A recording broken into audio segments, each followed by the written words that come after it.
Hello, and welcome to episode 31, I think, Mm-hmm. of the Rogue Hunters podcast. Weekly, let me put this in bold. Weekly podcast. We're going strong. The 31 first weeks. ever 31st episode. Yeah, the first and last 31st episode. Can you guys believe it? I can't believe we made it to 31. I know. It's a world record. I think we might have missed a week here and there, but I mean, we going strong. We got some good topics to talk about this week. We're going to be talking about our favorite franchise, Ass Creed, along with the new Nintendo Switch and the state of play that's going to be happening this week. All links for any articles will be down in the description below and also timestamped. So if you want to follow along, they'll be down there. So make sure to take a look. You know what else is in the description? All of our social medias, our Twitters, our Twitches, our YouTubes, our PSN profiles, all of that stuff. So if you want to go check out any of that stuff and give us a follow anywhere, go right ahead. It's all linked down below. What else is in the description? I don't know. Did I miss? Did someone add something? You missed something. You missed something. Yep, you missed something. What did I miss? These nuts. Got it! That was fucking stupid. Darn, I should have seen it coming. Should have seen it coming. I fell for the oldest trick in the book. But, yeah. That's all down in the description below, so check it out. If you got... That was fucking stupid. I know it was. I mean, it kind of I had to do it, though. it was kind of sitting there, so, like, it was the opportunity. But, nah, on some real shit, that's all down below. So give it a look. Anyway, what y'all been playing this week? Who wants to start? You want to tell us what you're munching on real quick first? Yeah, sounds good. Sorry. I shouldn't have started eating this until one of you guys started talking about. I got this. I don't know. Not sponsored or anything, but you know, if you want to, Lenny and Larry's cookies, protein cookies. Ooh. Yeah. Those are pretty good, actually. Yeah, I'm munching on the double chocolate because I need a little bit of protein in my life because all I ate today was a Crunchwrap Supreme. Ultimate Crunchwrap Supreme. I mean, that's all you need, really. Alright. Well, yeah, I mean, I could eat that for breakfast, lunch, and dinner, but I only had one. Like, that's what I'm trying to say. I only had one. I didn't have three, only one, so struggling a little bit. Anyway, what games y'all guys been playing, huh? Who wants to start? I'll start. All right. What have you been playing, Brian? I got some more progress done in Mortal Kombat 10. Nice. Hey. I got the Platinum in It Takes Two. Nice. I started playing Dishonored Definitive Edition for the PS4. Okay. Hey. And I've been grinding away at Knockout City. I'm 9 trophies away from my Platinum. Did you get the trophy in Knockout City yet for the 100 whatevers? Not for the 100 daily challenges, but I got the one for completing 100 contracts. Okay. But I missed a few days and all that, so I'm kind of expected. The one I'm grinding out now is, I gotta get 1,000 assists. And that's the last really one I gotta grind out. To score 100 KO finishers, I need about 25 more of those. And I gotta travel 1,000 kilometers in ball form, so anytime I run around, I just put myself in a ball form and run. Yeah, I feel it. I hate those distance trophies, man. I had to deal with those in a game I was playing, and I was not a fan. No, so pretty much, the game's, as soon as I get that 100 daily stuff, I'll probably just sit down and grind out the rest of it. That Knockout City game looks like it's a lot of fun. It is fun. You should get it. Play. You helped me get 3 trophies. I'll help you get 3 trophies. Maybe. Once I have money. Damn. That's true. I'll PayPal you. We'll get Snickle to play. Snickle ain't gonna play nothing. I can't even finish what I'm playing now. Yeah, Snickle doesn't like EA anyway. Snickle loves EA. That's why he's gonna do all 3 Need for Speeds back to back. That is true. That's, I mean, that is kind of true, but yikes. But So what you been other than doing? that, What you been doing in MK10? I just been getting like the random like 2-player stuff out the way. Okay. So like what was it? I got this tutorial trophy done. I beat an opponent while they still have 90% health and you have like 10%. I cooked the borders and all that. Played 7 complete test your luck matches, just random stuff. Okay. Once everybody's free, I'll do the online. But other than that, I'll just grind out everything else while I'm at it. Yeah, I feel it. I gotta be in the mood to play it, so I've only been doing like once or twice a week. I'll get on and unlock grind out a couple things and then stop. I mean, that's fair enough. I in my trophy talk this week, someone asked about that. They were asking about like, I don't know if this is the case like with you with Mortal Kombat, but like they were basically saying like, what if you play a game and you don't actually enjoy it, but like you start to play it? Well, I enjoy Mortal Kombat. It's just Yeah. this is my second time going for the platinum, and last time I just grinded that shit out over a weekend, and I was done after that. Yeah. But I know you're So in like this that time I'll boat take for my like time. Valhalla. Yeah, Yeah. yeah. I tell so- that guy to not play the game if he doesn't like it, you know? I mean, my advice for it is just to like, just play it, like segment out and play it. Like, don't play it all. Well, my back to thing back. is, my main focus recently has been Knockout City because I've Yeah. been grinding that out. So Mhm. one grindy thing at a time. Yeah, I feel it. All right, so But- it sounds like that's progress. Oh yeah, It's good progress. so it's not too All right. bad. All right, What about Wave. you, Waves? Yeah, what you been up to, Wave? I mean, I've been playing some video games. I mean, that's good. Do they have I'm glad- names? I'm glad you're doing that because it's not like this is a video game podcast or anything. Man, you're gonna kill Waves. God. Well, we're down a co-host, guys. Anybody want to anybody take wanna- my spot? um, Please apply to Snickle, and he'll interview you for our tedious interview process of our 3 questions. Do you Yep. want to be on a podcast? Are you sure? Why the hell do you want to be on a podcast? are you really sure? Nah, you missed it. No, you missed the question. It's do you want to be on the podcast? There's 4 questions. Oh Do my you want to god. be on the podcast? Mm-hmm. Are you sure? Mm-hmm. Is it okay that you get no money? Oh. Are you really? We're not getting paid really- again? Are you really sure? We were Damn, I supposed to thought- get paid? Damn. I was.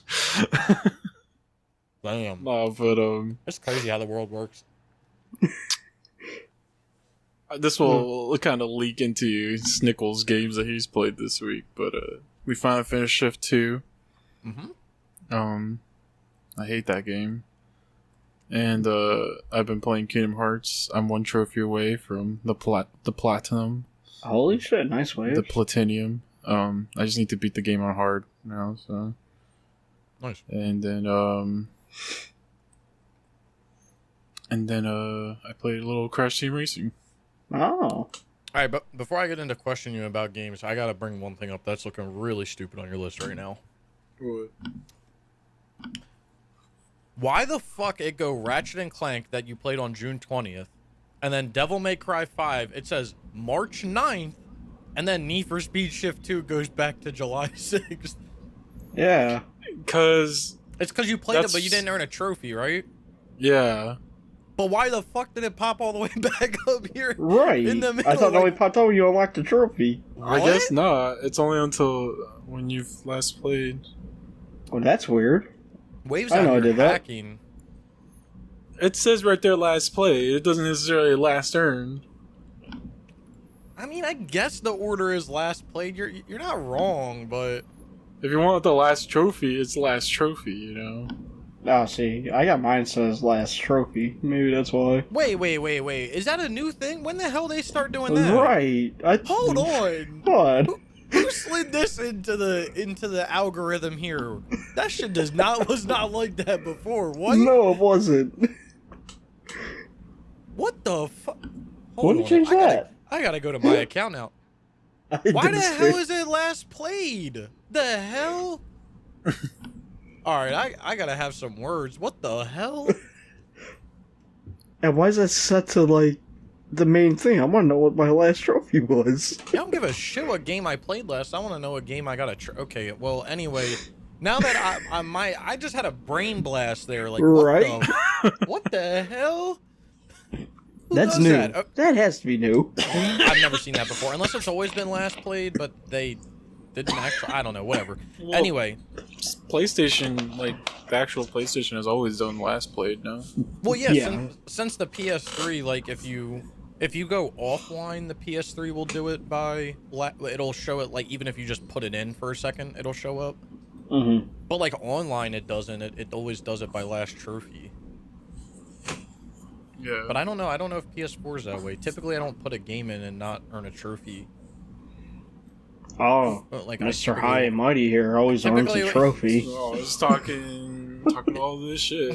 Right. You know, typically I earn that notification. Like, I don't just put it in for, like, 2 seconds. By the way, Waves. Yeah. Bro, you gotta earn a bronze trophy.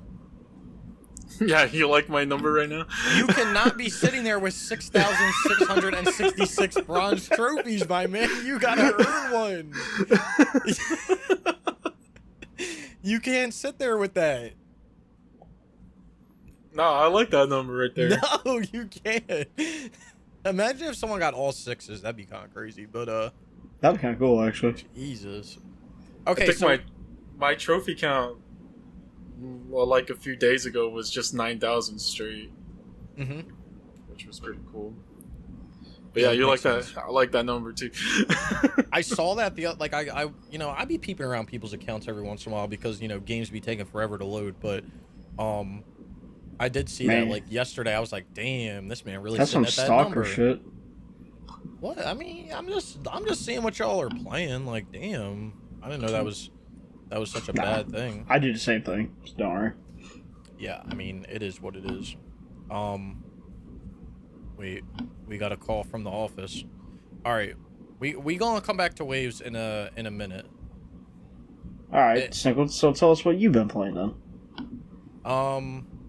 So since it goes last play now, so yeah, well, I'm gonna do last trophy. Hell yeah. Hold on, wait. Okay, thought my shit was fucked up. So I was able to get the platinum last, I believe it was technically like, I think I did it after the podcast last week. Mm-hmm. I stayed up and got done Operation 7. Okay. Operation 7 Showdown, just because Katz and I were so close to it, and like I honestly did not want to play the game another day. Oh, okay. We stayed up to like 4 a.m. or something to like get it done because like, I just couldn't take it anymore, and he couldn't either, and yeah, we were just done with it. So kind of like how we did Enemy Front. Yeah, basically, you get so close to finishing a game that like you don't want to put it down. Mm-hmm. If it's bad, at least. Right. Because if it's good, you don't want to. But yeah, Operation 7 was just like, yeah, Enemy Front, like we're literally at the finish line, so we're sprinting this thing out to get it done. So yeah. Put on a movie and just hit it.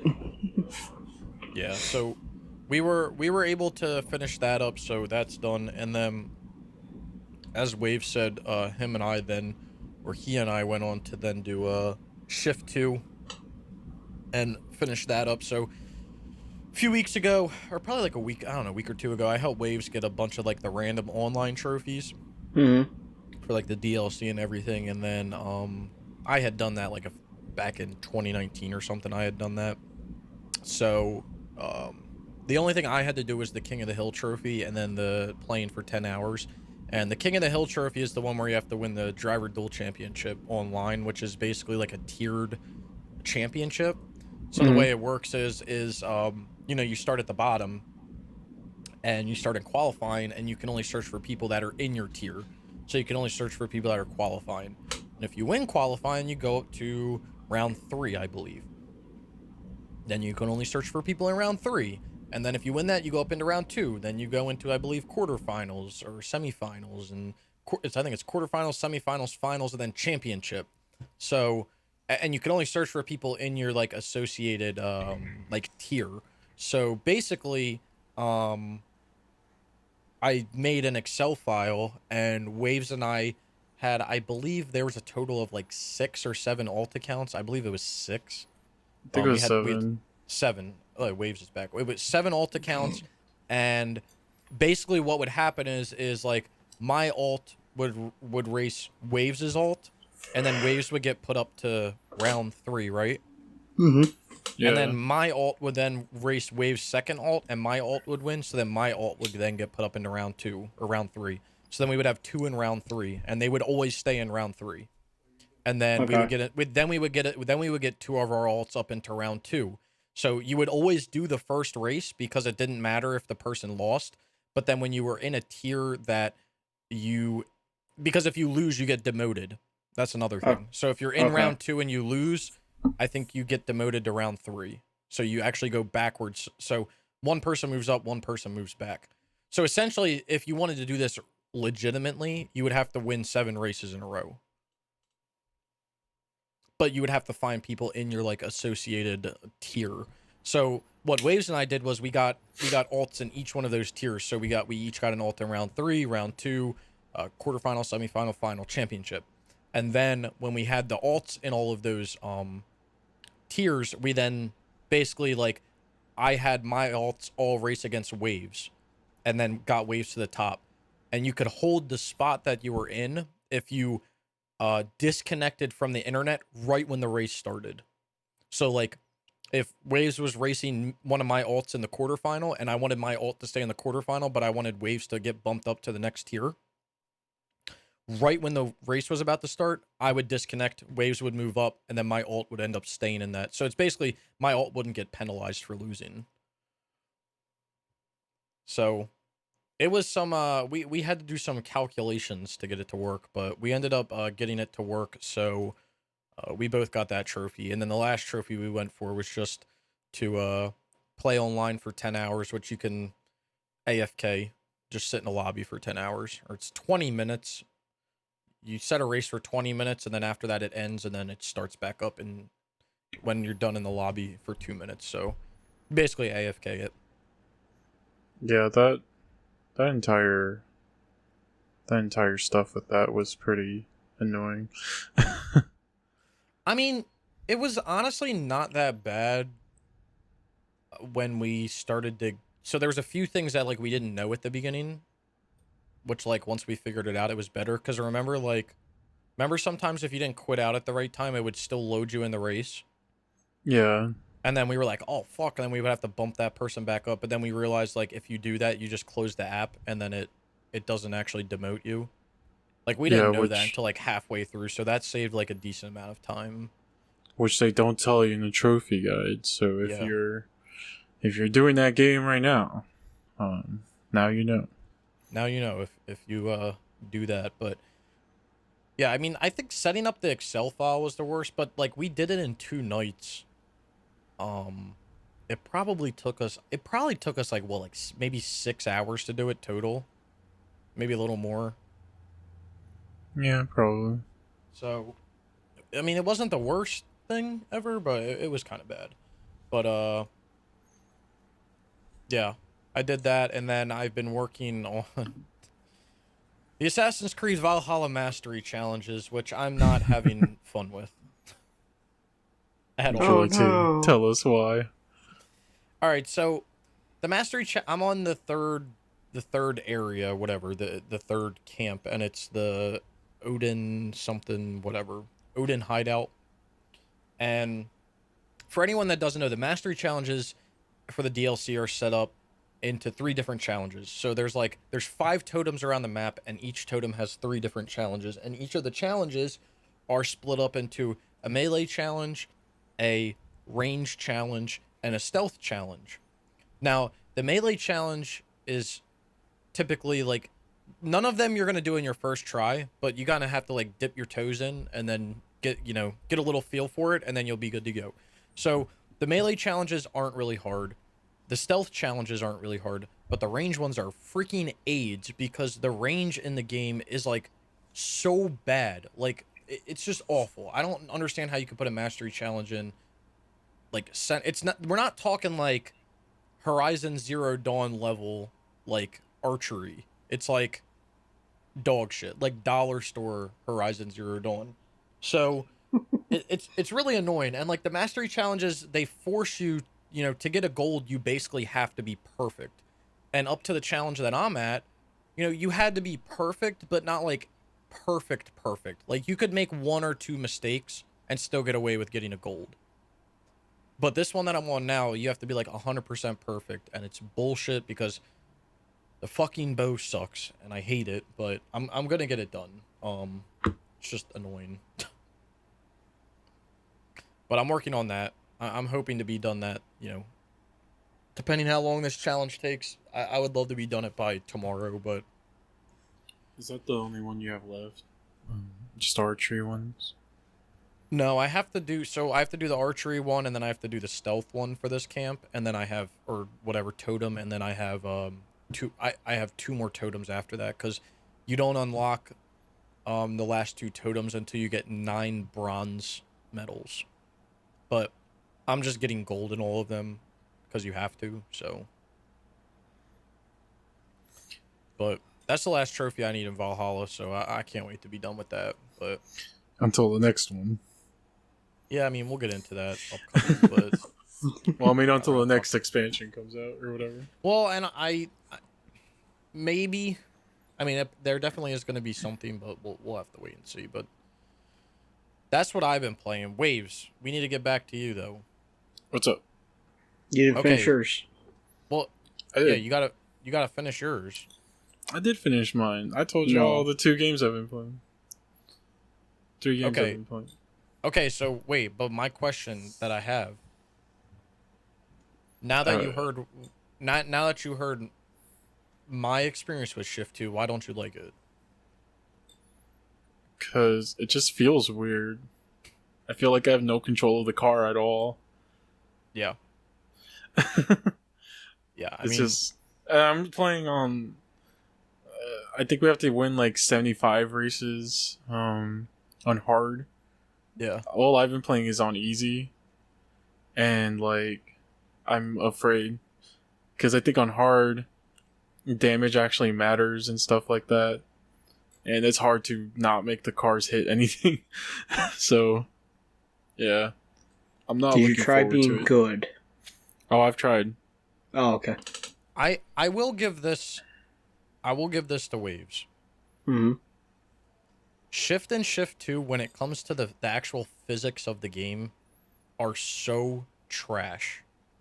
Like, they are supposed to be like simulation level games, and they're absolute garbage. Like, and it doesn't make sense to me. I cannot wrap my head around that Need for Speed is a game about racing. It's a game about cars, but you can't get the car physics right. That's your only job. You had one job. One job. It's not like you had to make this intricate combat system or model all this crazy shit. And no, you literally drive. That's all you do. You just drive in these games. Didn't these guys make what's it called? Project Cars later? Yeah, so I was gonna tie it into that so the guys that made this are Slightly Mad Studios, I think it's with the S. They went on to then make the Project Cars games. So all 3 of them. And if you guys have ever played the Project Cars game, like at least the first one, I've not played 2 or 3 yet, although I've heard from like the car community, like the simulation community, that Project Cars 2 is like one of the best simulation games you can play. Like physics wise and like hardest. But I played Project Cars 1. I was really hyped when it came out. I bought it like day 1, played it, did the daily challenges or whatever. That game is nearly impossible to play on a controller. Like nearly impossible because of the physics. And Shift and Shift 2 don't have the same physics as Project Cars, but the weird thing about Shift is, and we talked about this Waves when we were boosting it, is that you can see it, the wheels, the tires of the cars, you can actually see them flex, like, in the game. It's actually kind of impressive. Yeah. Because, like, the tire has its own physics, and it flexes. But, like, with that being said, you feel like you don't have control of the car because the tire is just flexing all over the place all the time. Like, it's like the tire's made out of jello. Like, it's cool that you can see it happen, but, like, realistically, that's something that, like, the naked eye would never see. So, like, come on now. Yeah, I'm not a fan of the two games, and now I'm dreading playing at least up to level 30 on both of them. I mean, the first one is easy. The second one is a little more difficult because, like you said, you have to beat the 75 events on hard. You also have to master every corner on every map and every daytime or nighttime.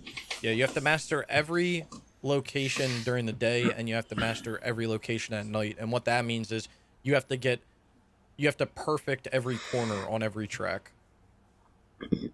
Which, Damn. now that I'm thinking about that,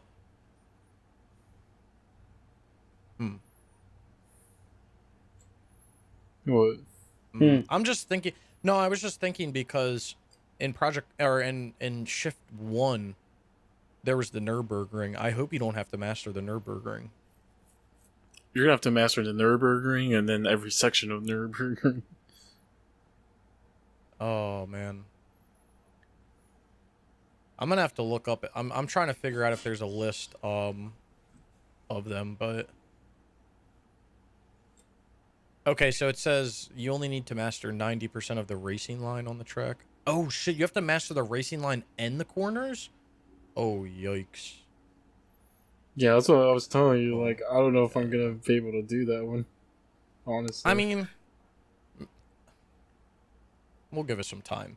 I have had experiences with racing games where, like, I've played them, like, the first time I've played it, I'm like, this is dog shit. But then, like, as you play it for, like, a little bit, you kind of, it grows on you and you learn. But I don't know. I've never been, this is one of the reasons why I put Shift and Shift 2 down back in, like, the past, is I've never been a fan of the physics of those games. But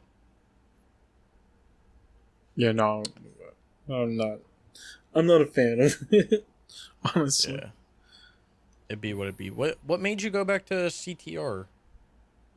It was just today. I was playing it with my sister, and then one of the trophies for never lose a boost or whatever during one lap at least. I think it was. Mm-hmm. I got that one without really thinking about it, and then I was like, oh yeah, I forgot I didn't platinum this game, so I might go back to that pretty soon. I think you could do that, Waves, in all honesty. I mean, I can do CT. It's not that hard.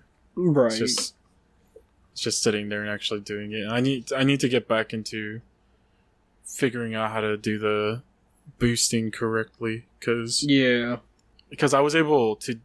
I don't know if they changed the mechanic or something while I was going, because there's like a shit ton of new stuff now. Oh, really? Yeah, there's like new characters and new racetracks and new Grand Prix and stuff. So they're actually adding on to the game. Holy crap! What do you know? And well, you have to buy it all, and you earn the coins through playing the game or if you buy them. But except for the racetracks, you just get those. Okay. But yeah, I think they changed the mechanic for boosting in it, because I found it harder to boost than when I was first playing it. Mm-hmm. Or maybe I'm just not as good anymore as I was back then. But yeah, I forgot how fun that game was. Like, once you get like the boosting down and you just have like your blue flame boost going the entire time. Right. Like, you just feel you just go so fast. It's just, if I remember correctly, I remember people bitching about CTR. And it was basically just learning the maps and the racetracks. That's all it is. I mean, it's because it is hard to a point, because it is basically just the same game as the PS1 one, and like back then developers didn't give a shit to make it easy. Like they were like, "We'll make it hard, and you're gonna like it." And then there's the nitrous oxide time trials. I know those are apparently a pain. So I'll see when I get to it. I think I stopped around when I finished the story of the game. Okay. And then I was doing some of the time trials or something like that. I'm not sure, but we'll see. All right then. Good game. I don't know about you guys, but like, I really, really enjoy kart racers. Like beach buggy racing. Fuck no. No, I'm talking about like CTR or like Mod Nation Racers or like even like Little Big Planet karting, just like any sort of like kart game. How about Coffin Dodgers? I mean, I've never played it, but like I would assume that I would like it. But like I don't know, I like those like those kart style games. Like I'm not saying like games that are like because there are games that are like arcadey, but I wouldn't consider them like kart games, like Jimmy's Johnson. Like, I don't know if I would technically consider that a kart game, but there's that one game that's supposed to be like a CTR successor or whatever. Bears Don't Drift or something like that. Apparently that one's good.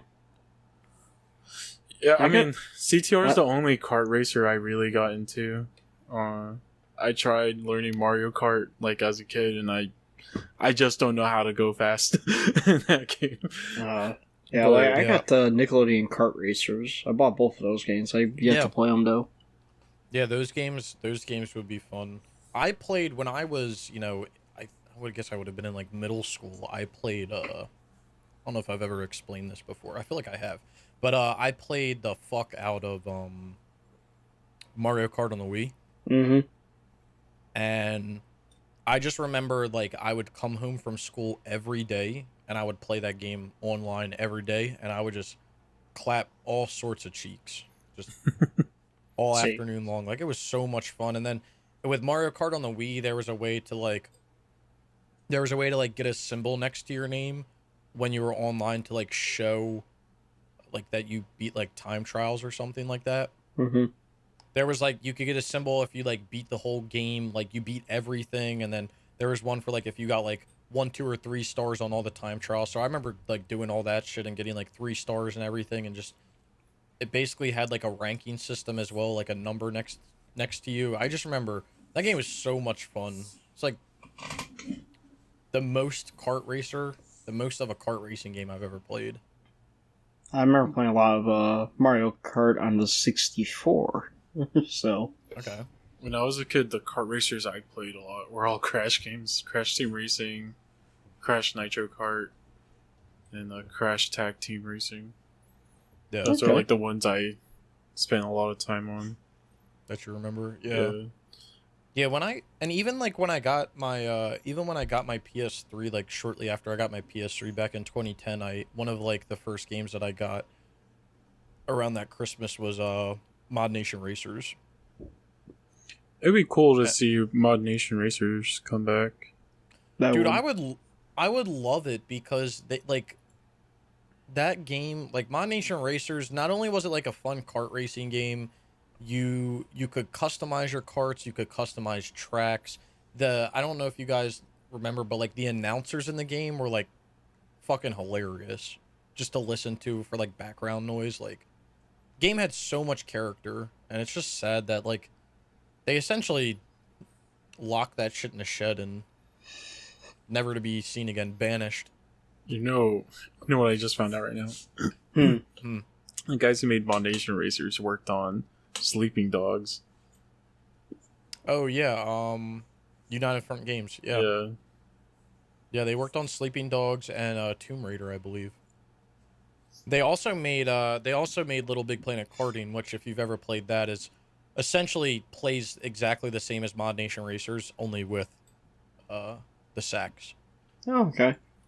So, I mean, it doesn't have like the hub world. That was one of the things with Mod Nation Racers that I actually really liked, was there wasn't really a menu to the game. You like literally got thrown into like a hub world with like multiple people. So you were just like you could like go to like different sections. Like there was like a created section or like a daily like race section or like a multiplayer section or a you know single players like career section. Like you would drive to it, so there wasn't like actually a menu. It was actually kind of cool. I don't know if I've ever seen anything. I mean, there's probably other games that have done it, but I can't think off the top of my head of any games specifically that have done something similar to that. CTR, has like a hub world for the story, where you like drive from like from Race to race, yeah. yeah, from race to race and stuff like that. Yeah, it's kind of cool. Dude, when you get thrown into the hub world, do you get thrown in with? Is it online? Do you get thrown in with other people, or is it? No, it's single player. So Yeah, that was the cool thing about Mod Nation was you got thrown in with like other people, so there could be like whatever, however many people were allowed, like 20, 30 people driving around in this hub world, which was kind of cool. When I went for the platinum, when right before the servers were about to shut down, the way you got XP was you basically would like create something. Mm-hmm. You would like create a cart and upload it. You didn't even have to like do anything. You just had to upload like a blank cart. And what you would do is you would go on to like, you would log in with all of your alt accounts, and you would just like and download it. And then like the next day you would delete it and then re-upload it again. Because you had to do it like every day or the servers would like fuck up and you wouldn't be able to like delete things. But when I was doing it, I uploaded a car from like, it was supposed to be like modeled off of like a car from Too Fast Too Furious. Mm-hmm. And one of the weeks or whatever, because they would show like the top downloads for the week, Mm-hmm. like in the hub world. One of the weeks, right before it went down, like that my car ended up being like the top downloaded cart for the week, so I had to do like way less boosting because it got like over like 1,000 downloads or something crazy like that. It was kind of cool. That's cool. But I wish Sony would do like more mashup like mascot games or whatever. Mm-hmm. Like I know Jin Sakai like running on a fucking kart racer isn't immersive or whatever, but I mean it's a kart racer, it's for fun or whatever, I wish honestly, because like Sony has so many mascots, it's like, yeah, why not? well, I would love to see Mod Nation come back, but like that's a good idea, Waves, because you could almost do like a Mario Kart-esque game but with PlayStation mascots. So it would basically be like PlayStation All-Stars Battle Royale, except you would do it as a kart racer instead of a... Yeah, and then if you think about it, look at all the exclusives now with God of War, the order you can even put in there. Medieval, Killzone, Resistance, Spider-Man. I don't know. Spider-Man. I wonder why they... I feel like, now that I think about it, I feel like Sony doesn't like...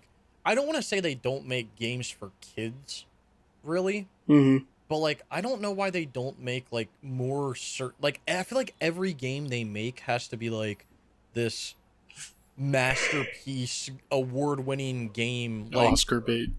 Yeah, basically. And I talked about it in my trophy talk that, like, that's what sucks about games nowadays. A majority of games is, like, now every time that a game gets developed or a game idea comes out, like, unless it's gonna win, like, an Oscar or all this crazy shit, like, all these awards, like, it doesn't get made because people don't want it.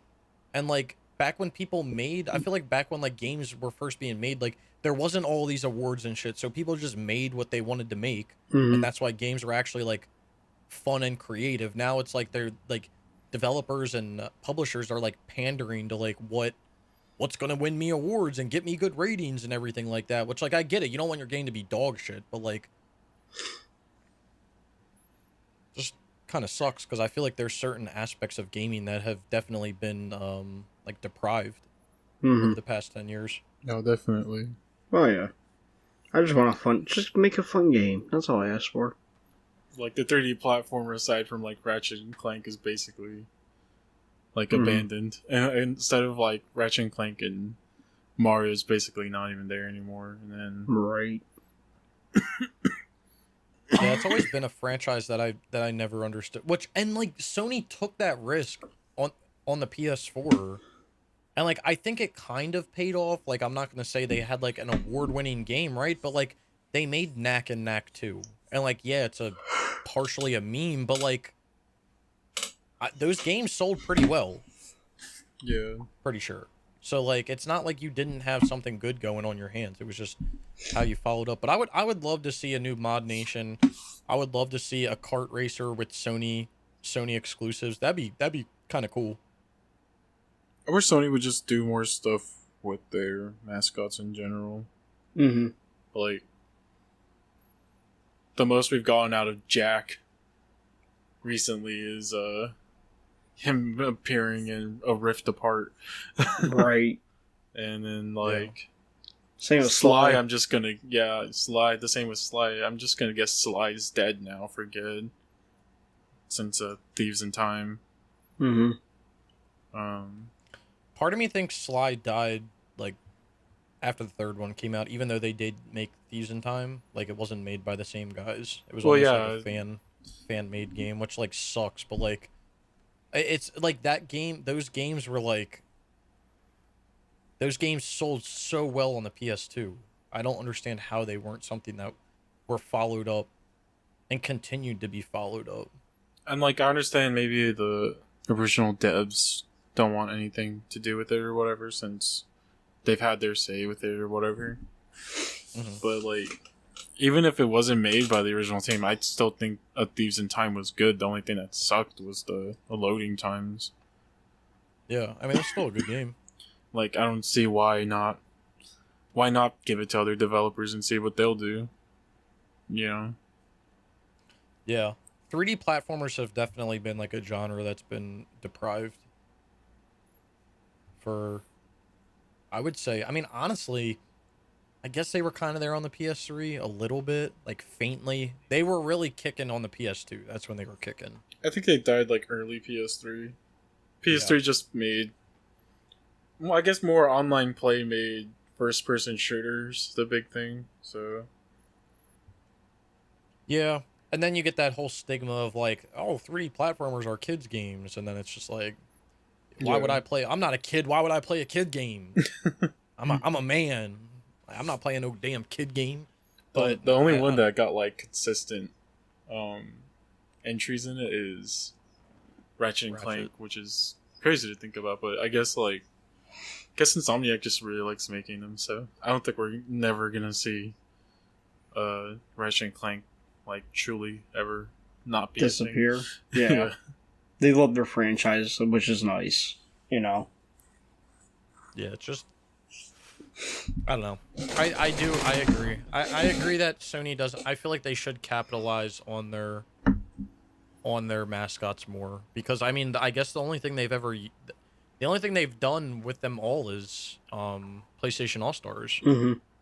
Really? Yeah, and even then it didn't have all the mascots really. No, it didn't. No. It had Shitty Dante. It had Raiden instead of Snake from Metal Gear Solid, and bitch from Heavily Sword. yeah, what was her name? Nariko. Yeah. Like that. Yeah. Yeah, they had Ratchet. They had weird. Was in there. Yeah, I mean I feel especially now since like they've made more IPs with like Ghost of Tsushima and stuff like that. They have even more mascots to like do stuff from. Yeah, let's throw Astrobot in there. Yeah, there's Astrobot now. Yeah.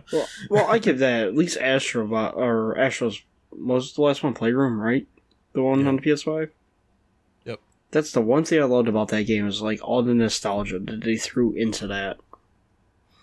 Yeah, that was cool. Yeah. Yeah, and it would be. I feel like it would be an easy thing for them to do, right? You copy and paste what Mario Kart is with the power ups, right? And then you give each. If you pick a character, that character has a specific power up that's tied to like what they are or something. Just PlayStation-ify it, basically. Mm-hmm. Like instead of gold coins, make it fucking screws from Ratchet and Clank or something. Yeah, anything, like just anything from any game. But I don't know. I honestly, I don't think we'll ever see it. To me, gaming is just going in the direction of realism, and they're trying to, and we've talked about this before, and you've brought it up, Waves, where gaming is trying to be taken more serious now. Yeah. Gamers want to be taken more seriously. Um, people, journalists, gaming journalists want to be taken more seriously. People reviewing games want to be taken seriously. And how can you be taken seriously if you're playing a damn kids game?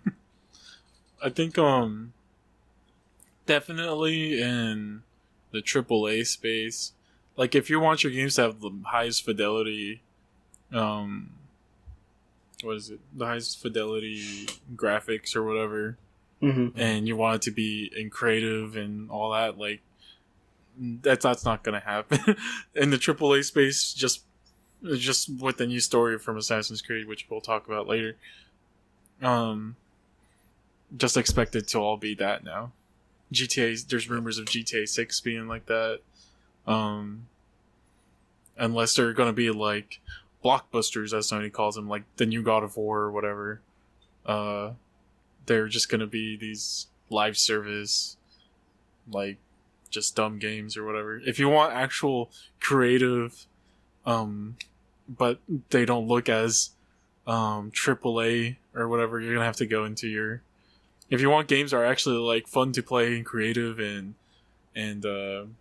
different, you're gonna have to go into the indie space because Yeah. that's where they're just allowed to have more freedom. Yeah. Especially Sony now. Like there was a time, PS3 time, when like Sony was like starving for. Not really starving for exclusives because they had way more exclusives than the Xbox did, but they were just starving to have people buy PS3s. That was peak Sony because they were just greenlighting everything. That's how we got Mod Nation Racers and all that stuff. Now it's like Sony's very timid about greenlighting stuff because they want to make sure it fits with their PlayStation Studios legacy or whatever. It's just like, all right, guys. I like God of War, but can we have less sad dad games, please? Yeah. Well, it's just because people were just like, oh, hack and like with God of War, I feel like people they just making excuses up of like no one likes that type of game anymore, and and it's like that's not true. I mean, just look at how good DMC5 did. Yeah. Well, DMC5 stayed true to its to its roots, and I'm not saying God of War 2018 didn't stay true. It's still a hack and slash, but it tries to, and it does tug at your emotions more than previous God of War games, where like your intention for playing the game was to fuck shit up. That was your main goal. I'm here to fuck shit up, not to feel bad for my son Atreus. Like, no, Kratos was there to fuck shit up. One of the things I was thinking about because of the whole Grand Theft Auto thing, and we can move on. I don't want to, I know we're mainly me get off topic a lot. The whole Grand Theft Auto thing, when I was hearing about Grand Theft Auto 6, you know what I never understood? Like, why didn't Rockstar just make Grand Theft Auto 6 and then like integrate GTA Online altogether and have it be an entity that you pay separately? So like make Grand Theft Auto 5, right? Grand Theft Auto 5 and GTA Online is already a thing, so like you can't change that now, but make GTA 6 and put it out, and it'll only be the single player, right? But that costs like whatever, $50, $40, $50. That's only the single player, and then you have to pay an additional 30 or 40 for a separate game that would be just called GTA Online, and it would consist of Grand Theft Auto 5 map along with Grand Theft Auto 6 map, and it would be like fully integrated. So even though you would have to travel to and from, which would maybe annoying, but like that's one of the things that I'm not understanding about like the new Grand Theft Auto game that's coming out is you have a new Grand Theft Auto game coming out that's Grand Theft Auto 6, but you have the Grand Theft Auto Online for Grand Theft Auto 5 called just Grand Theft Auto Online. So when GTA 6 comes out, do you just name it GTA Online and then throw GTA Online on the PS5 in the trash? Like, how is it all going to work? Or is your character from GTA Online going to be able to be transferred over to GTA 6? Like, how is that all going to work? Yeah. Because it's almost like they tried to make an economy in the game, and they did make an economy in the game to sell their shark cards. But then if you bring the next game out and you literally throw all that in the trash, then people are going to start saying, what's the point? It's different than a Call of Duty, because people know it's coming out every year. You don't invest. There's not like an economy for things in Call of Duty. You just play to play. But like Grand Theft Auto, actually, it almost has an economy to it, even though, you can't do too much with it. It's still somewhat of an economy. I think Halo Infinite's doing that this year, where the multiplayer's free or whatever, but the you have to pay for the single player. I mean, they probably ran all the math and saw that it's probably easier to just make everybody pay again. You're probably not wrong. Well, yeah, I mean, it is probably easier, and people will just pay. But like, I'm just thinking about it from a standpoint of like gamers, right? Like, people don't buy a lot. I'm sure there's people that don't buy Grand Theft Auto 5 to play the single player. Like, they buy it just to play GTA Online. That's the sole purpose of them buying the game. They even sell copies of the game that are like Grand Theft Auto Online, like bonus or something, and they give you like bonus money and stuff. But like, I don't know. I just look at it, and if you sell it separately, then you can have separate applications, which means like you can update just GTA Online without having to update the single player. You can dedicate, even though they probably already do this, you can dedicate a team specifically to just GTA Online and not, all the other stuff. But I don't know.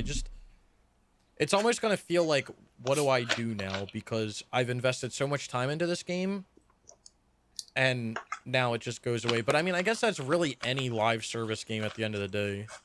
Yeah, I mean, that's what made me not want to buy Destiny 2 when it first came out, because I was already like, I've invested all this time in Destiny 1, and now none of my shit's gonna transfer over.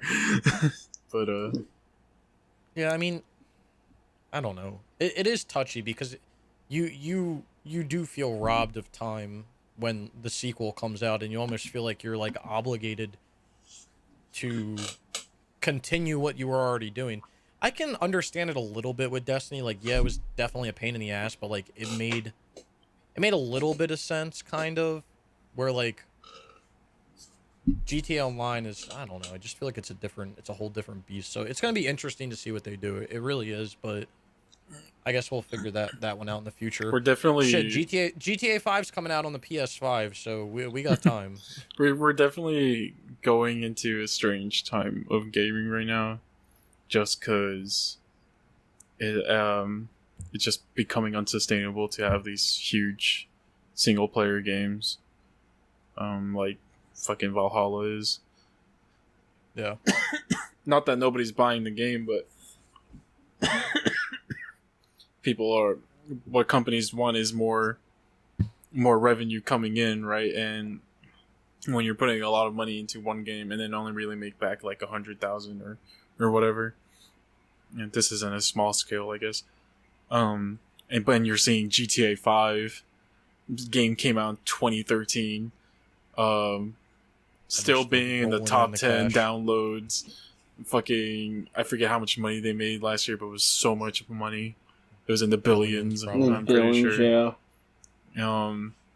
You're gonna want a piece of that action, and yeah, but people also got to realize it's not rock. They're not the rock star, Yeah, but the thing that I always go back to, because I completely agree, people want a slice of the pie because they see how good it is. But when GTA Online came out, there was no intention for it to be as big as it was. Mm-hmm. Yeah, they hyped it up. Yeah, it was a thing. Yeah, it was a new experience. But did Rockstar expect it to be making billions almost 10 years later? Oh, hell no. No, probably not. It just that's what it turned out to be, and like, good for them. But now everyone else tries to, again, copy what's working for other people and get a slice of the pie. But what I don't understand, and I guess we'll probably get into this in more detail when we get into a few of the topics, is like, yeah, there's a lot of R&D, there's a lot of time, there's a lot of effort that goes into making a game like Assassin's Creed Valhalla, right? Mm-hmm.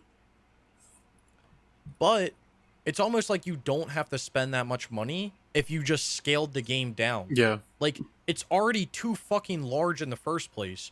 You could take AC Valhalla, cut it in half, cut it into thirds, and people would still probably be happy with it. The thing is, like, all these open world games have to be these giant maps, and every game we have to come out with, we can't reuse, God forbid we reuse any assets or any animations. We have to make a whole new, we have to modify the game engine. We got to do this. We got to do, like, that's why I feel like games are so goddamn expensive to develop now, because when a new game comes out, yeah, it's a new game, but, like, And you know, is that actually, like, what, no, it's not like people were ripping on games for that in the past. and you know, like, you know who you have to blame for that now? Gamers. Yeah. Yeah. Because just look at Far Cry Primal or whatever. Just use the same layout as a map. They didn't even reuse the same assets of Far Cry 4. Then people were ripping on it. They were ripping on Valhalla for reusing a shield or something recently.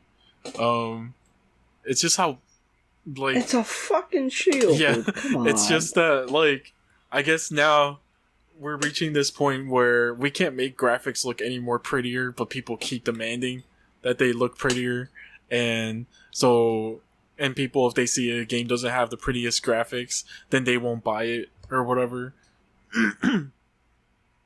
Those people are ruining what's happening right now to the gaming industry. And that's only when we're talking about that part. The other part that's ruining it is people who keep buying shark cards and shit like that. Yeah. Mm-hmm. All those Well, don't Fortnite forget- kids buying V-Bucks. Mm-hmm. And Yeah. you know, Rockstar tried making Red Dead 2 like online really good, and well, that didn't play out for them too well either. So they couldn't copy their own formula either. Yeah. Well, yeah, I mean, and the thing you have to look at with that is those are just two different, like, those are two different games. Oh, yeah. Those are two different beasts when it comes down to it. So what worked in GTA 5 is not going to work in Red Dead Online. But I was reading something that, I was reading something the other day about crunch, about how developers are complaining about crunch, and they're not even complaining about crunch when the base game comes out. They're complaining about crunch after the fact with updates and with DLCs and with all of that, and it's like they almost feel like they can't even release a game and be relieved of that crunch. It continues to happen because of gamers, because of people that are doing things. And, like, I'm not saying that games shouldn't be updated and shouldn't be fixed if there's issues, right? But, like, 20 years ago when a game came out, it came out. There was no patch to fix a bug. There was none of that. And again, there's a lot of things that boils down to. The biggest thing being QA/QC. I think a lot of these games don't get QA/QC'd properly, Mm-hmm. or the games are just so fucking large that people cannot properly QA/QC them because they don't have the time to do that. Like, imagine your job was to QA/QC Assassin's Creed Valhalla before it went gold. I would quit. That was your job. And Ubisoft said, "Hey, this is your job. We're going to give you a week to do it. You have a week." Like, imagine that. They're telling you to QA/QC a game that takes 100 hours to beat, or I should say 100 hours to platinum, which, like, again, these people aren't going to go to every nook and cranny of the map, even though they should be doing that. That's their job. But the crunch on that is ridiculous. And then not only do you have to play it and experience it, you're going to have to properly take notes on what's happening, what's happening behind the scenes as well. Like, there's just so much, and I feel like that process, when it comes down to the crunch, that's the part of the process that probably gets trimmed a little bit. Then you have all these bugs that happens, and then there's updates, and then it's like never ending. Yeah, and then I think all the free updates also, like, I feel like people are just asking for too much now. And, like, I know we shouldn't be like, oh, just give us like 2 hours of gameplay or whatever. But, like, I'd rather have a good 10 to 15 hour game than like Valhalla, where it's 100 hours of just mind numbing darkness. Well, yeah, and like you said, then you get free updates that come out because gamers want more of the game, even though they haven't done even though they haven't even been able to experience all the shit that's in there in the first place. And then there's free updates that come out in games that break things that weren't broken before. How that happens, I have no idea. And then people just keep demanding more. But then, you know, on the flip side, right? You have a game like Sekiro, right? Comes out what? 2-3 years ago? When did that game come out? Like 3 years ago. 19? 2019, right? I think so. 2019 comes out in March of 2019. So, you know, 2.5 years ago, I believe is Right. Game comes out 2.5 years ago. Yeah, it had some patches here and there at the beginning to fix things, because I'm sure that there was, well, you couldn't even like duplicate things because it didn't fucking matter. But like, yeah, it comes out with patches here and there to fix little bugs, but like, the game is the game. There wasn't like here's a free little update. Oh, you want a new prosthetic? Oh, you want this? Oh, you want that? Like, FromSoft knew what they made, they knew what they wanted, and they put it out. And guess what? You either take it or you leave it. And most people took it because it's a great game. But it's almost like all these other AAA games that come out, they almost have to give you continue to give you crumbs to get you to keep playing the game instead of just making a game that's good. Yeah. Oh, we'll just keep giving you free updates to keep getting you to log on the game, because as long as our numbers are up, we'll keep our budget and our funding and all. It's like, okay, cool. Well, don't really care. Just make a good game. So, like, why Valhalla put mastery challenges in months after it came out, I have no fucking clue. Like, there's literally no point to them. But of course, they put it out. They made it have trophies, because, you know, why the fuck not? And now I'm over here wanting to jump out my window. yeah, no, it's But I'm going on, and we're getting to our hour intro, so we'll keep moving on. We just passed it. So, all right. You guys pick up any games? I did. Anyway, wait. Before we get into this, is that all you've been playing with? Oh, yeah. that's all I've been playing. All right, cool. Good week, boys. All All right. right. You guys pick any games up? I did. No, I did. What'd you get? I picked up Metro Exodus for the PS5. Nice. Dishonored Definitive Edition for the PS4. Dishonored 2. Dishonored Death of the Outsider. And Golf with Your Friends. Oh, Golf with Your Friends. I've debated picking. It's that on game sale right now up, for but, $10. Ooh, okay, I might have to do a little scoopage. Yeah. Then you'll be able to play golf with your friend. Yeah. Hell I'll yeah. play golf games with Nickel. I play our sports games with Nickel, so might as well. He won't do Anthem with me, so. Yeah. That's a lie, okay? We got diversity, okay? We're diversifying. It's been baseball for the last games we're fucking playing. 3 months. Listen, Anthem's coming, but we gotta start maxing the pain out. So. Yeah. That's true. Max Payne does take priority right now. Yeah. All right, how about you, Waves? What'd you pick I up? picked up COD Ghost for the PS3. Nice. Nice. And Solid. Silent Hill, the HD collection. Ooh. Which is 2 and 3, right? Yeah. Nice. And then I picked up Never Dead. Oh, nice. I'm sure the viewers have never heard of Never Dead, and to be fair, I don't blame you. But Waves and I have said for the past probably 2 years, we have one goal within our gaming careers. And the goal is that we will finish the Rebbiverse at some point. Oh, god damn it. Hell yeah. So we've already done a decent amount of the Rebbiverse. We've done, we did Strange Brigade. We did Zombie Army Trilogy. Did you do Sniper Elite 3, Waves? No, we were supposed to do that together. Yeah. Did you do any of the Sniper Elite games? Nope. I own Alright. most of them. Oh. Yeah, they're all phenomenal games, but we'll have to do Then those. now there's a Sniper We're Elite sup- VR.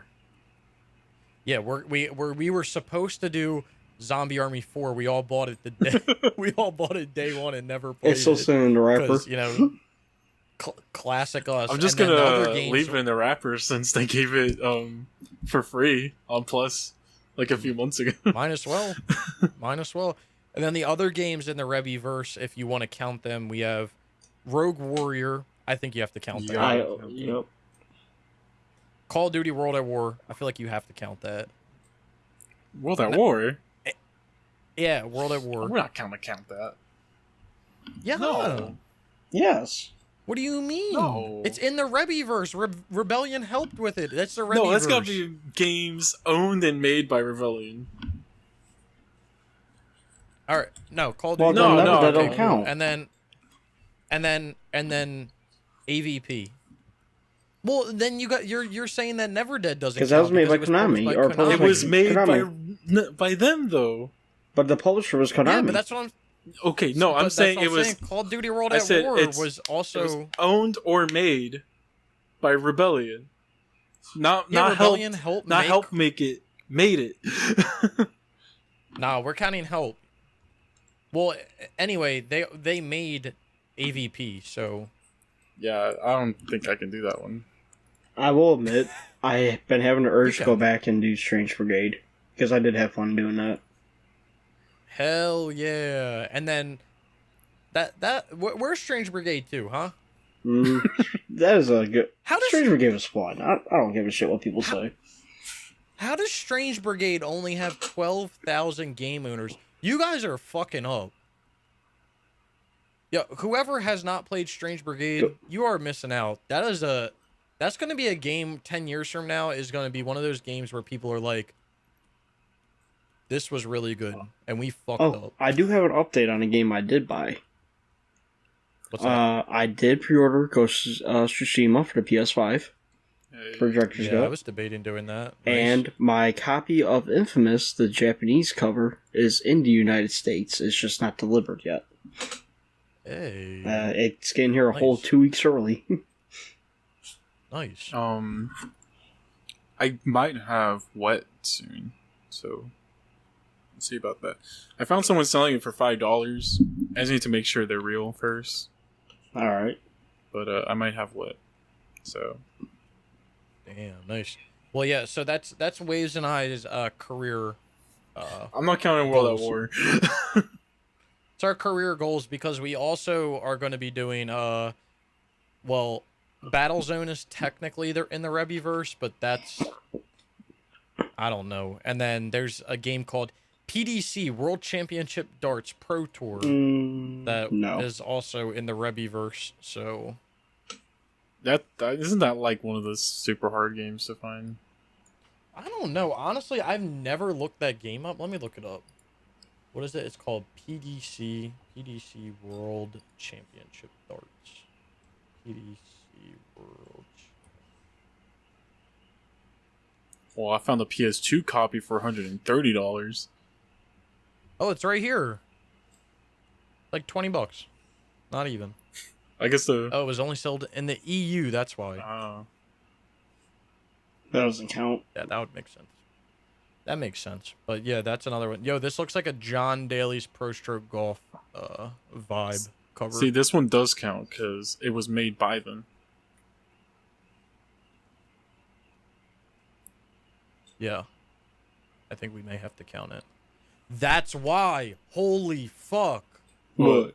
The company that published PDC World Championship Darts Pro Tour also published John Daly's Pro Stroke Golf O Games. What a fucking connection we're making tonight. Everything's connected now. Damn It's- Illuminati. listen, you know the answer. It's because it's the Reviverse. The Illuminati. People don't understand. So what the now? John Reviverse. Daly's Reviverse? No, but John Daly is like the Reviverse's cousin. Alright then. A cousin to the Reviverse. Can't wait. Um, I gotta go back and finish that. yeah, you should. It's a good game. Battlezone's unobtainable now, right? Or something like that. I don't know. I don't think so. It's in VR. Oh, yeah, VR. Yeah. Look, I'll count all of Yeah. these games except for World at War. Why? You got to do World at War World anyway. at War doesn't count. Yeah, but you're gonna do it I ain't anyway. gonna So do you might it. as well just do it. Who told Why? you I was gonna do it? Name me 3 good reasons why. I gotta find a copy of World at War, Okay, reason number 1. and Reason I gotta number 2. buy all the DLC. That's not a reason. That is a reason. That's not a reason. I'm not counting that as a reason because I'm not disclosing why I'm not counting that as a reason, but I'm not. Okay, Waves knows why. I'll have to play World at War, and I might get my account not hacked, but I'll probably get it boosted up, and then I'll get banned on PSMP. So, Bro, what? You just don't search for a public lobby. what's gonna stop me from doing that, Snickle? Yourself?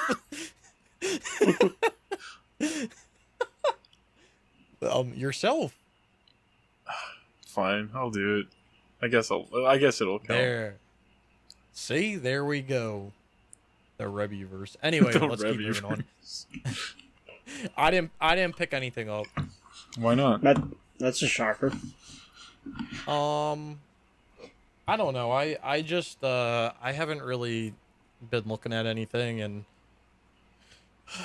I've been debating picking up some like PS5 games like Returnal and stuff, but like I honestly don't want to spend. Oh, Returnal's on sale right now for $60. There you go.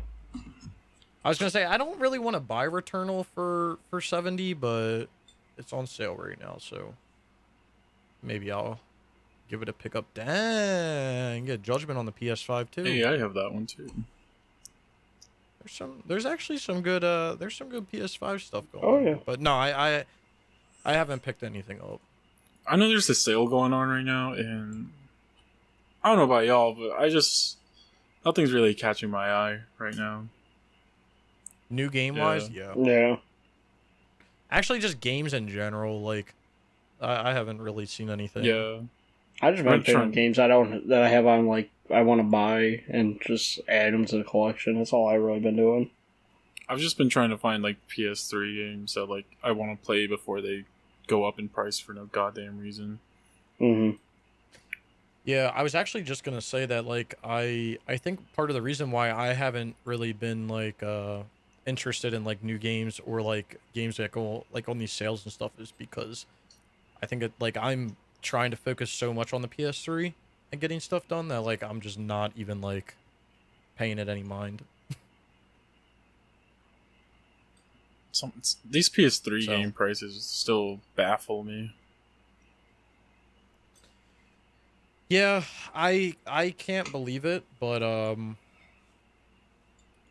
it's gonna it's just gonna continue to go, I think. Yeah.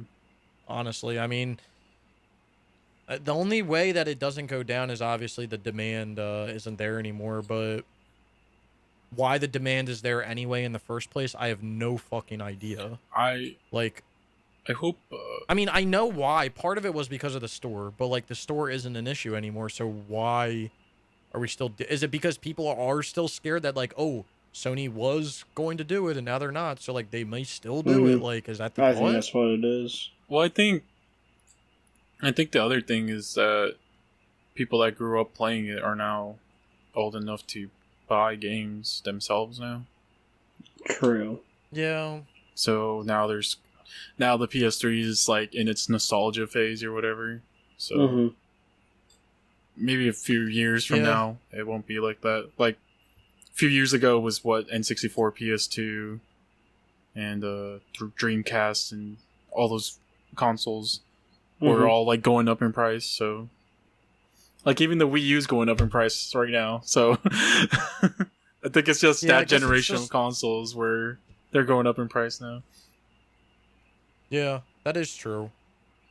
I know I've said it like I'm a broken record saying it, but like I really do enjoy like not only the PS3, but like the PS3's library over the PS4. The PS3's library just had so much like different experiences in it. Yeah, there was so much variety in like what you could play and stuff that like just crazy to think about. And now all now the prices are freaking crazy. yeah. Now with like the PS4, there isn't really like those secret gems or shit like that. All the games are basically the same. So Yeah, the secret gems on the PS4 are definitely and like ongoing are going to be the limited release games or limited run games, and then we talked about it, but I think all of those like weeb games are going to be they're going to be like it's going to be like a niche category, but I feel like they will go up as time goes on. And then stupid games like Godzilla. Yeah. Which got literally shit on the day it came out, and now it cost a mortgage to buy. So, well, speaking of that, talking about Godzilla, and, which is now unobtainable through the PSN store. Can you tell us about some server shutdowns? Oh yeah, of course, server shutdowns, my favorite. Well, the good news is nothing has changed. So, we are in July. So on August 1st, Operation 7 Showdown is going down. August 8th, MLB The Show 17 is going down. August 31st, you have Need for Speed Undercover, Need for Speed Shift, Need for Speed Shift 2, and Need for Speed The Runs going down. Make sure you get done the single players in them, because I'm pretty sure the auto log is going to go down, which may make some things unobtainable. On September 15th, FIFA 15 is going down. I think that might actually be new. Or maybe it was there and I just didn't care because it was FIFA. But yeah, FIFA 15 is going down on September 15th. Max Payne 3 is going down on September 16th, along with Grand Theft Auto 5 Shark Cards going down. And then Grand Theft Auto 5 on the PS3 is going down on December 16th. So get your PS3 Need for Speeds in. Get your MLB The Show 17s in. Get your Max Payne 3 and your GTA 5s in on the PS3. Yeah, let's get started on that shit. Yeah. Yeah, I've heard Max Payne 3 is pretty short, other than the level grind or whatever, so. There's that one single player trophy that's tied to it also. Yeah, I would honestly, if you guys are going to go for Max Payne 3, I would do the multiplayer and the single player at the same time. Just get it all done. Nah, maybe this week and I'll start on the single player. I think the DLC pack 4, which is the I think it's just 4. Yeah, I don't know if it's any other one, but DLC pack 4 has challenge mode, and I believe that that's tied to online somehow. So I would just work on getting the whole game done. I don't know how long it takes, but the trophy guide on PSMP says it takes 70 hours, and it's an 8 out of 10. So before we go to our next topic, I just want to tell you guys something. I saw the most awful thing the other day. What'd you say? I saw someone selling mag for $30. Who in their right mind was doing that? I don't know. Someone around me. Dude, that game should be free. You can't even do anything with it. Like, you literally can't do a thing with it. Other than, like, it's a paperweight, or you can, like, hang it up on your wall. Like, there's literally nothing you can do with that game. What the fuck? I swear, people on another level, man. People on another level. Talking about another level. Let's get into the meat and potatoes here. Did you guys hear about these dumbasses over at Ubisoft talking about the next Assassin's Creed game being a live online game service? Yes. Can I just say one thing? They're dumbasses? Okay. Yeah. Well, mine's more of a question. Oh, okay. What the fuck? Is that really a question? That was an AC2 reference. Like, what the fuck? It's me, Mario. Like, what the? Dude, okay. I'm fine if Ubisoft wants to make a live service game, right? If anyone wants to make a live service game, go ahead and do it. Go ahead. No one's stopping you. Why do you have to do it with a franchise that is already established? You guys have already butchered this franchise on the last generation of consoles. Or at least the last 3 games that have come out. You've butchered it. Origins was okay. Now, it was okay because it was a new experience. It was the new experience that we were promised. And the story was good. Odyssey, fucking trash. Valhalla, trash. Not as bad as Odyssey, but still trash, okay? Like... Trash. Like, what the fuck? You guys have already butchered, like, essentially, Odyssey and Valhalla, you dug the hole. Like, if you make this game, you might as well throw the franchise in the hole and throw the dirt on top, because it's, I guarantee you, it's game over for Assassin's Creed if they do this. Game over. Yeah, would you play it, Snickle? That's the question. Would I play it? Yes. I would give it a chance. Now, the only reason I say this is because I have said this in the past, and I still agree with this. There was a game that kind of worked in a way to a live service game. There was an Assassin's Creed game that worked in the way of a live service game. Not in the way of daily, weekly upload things and stuff like that. Like, not as in a live service of Destiny, but it was in live service of, like, introduction and inclusion of microtransactions. And things like that. And not only microtransactions for aesthetic gear, but the gear would give you statistics. And the game I'm talking about is Assassin's Creed Unity. And I love Assassin's Creed Unity. I think Assassin's Creed Unity, me personally, Assassin's Creed Unity is in my top 3 favorite Assassin's Creed games. And I liked how it had a gear system. I liked how you could change the color of your gear, or you could do that stuff. That was awesome. Gear, like certain gear, specifically like weapons, had perks. Like, that was fine with me. I actually really liked that because they included a co-op section of the game. So not only could you use that gear in the single player, you could then go do online co-op missions with your friends and use that gear. Now, granted, the missions were kind of short and there was only so many of them, so it kind of got boring after a while, but they were there. You could also free roam around the map with your friend, which was kind of fun too. So I will give it a chance. If it is a thing, I will give it a chance because it may be something that works. And I say that at about like 0.5% success rate. I know we were like shitting on live services recently or whatever, like a few minutes ago, but I'm just curious to see how this will go, because if they're doing it the way I'm thinking of it in my head that they would do it, which would be pretty cool, and we talked about this a little while ago.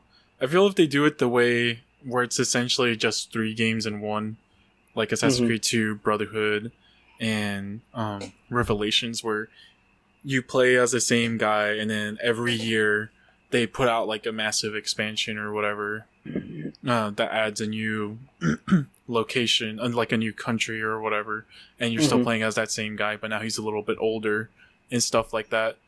That would be kind of like the old style coming back in a way. So I think if they did it like that, it would be super cool. I'd be super down for it.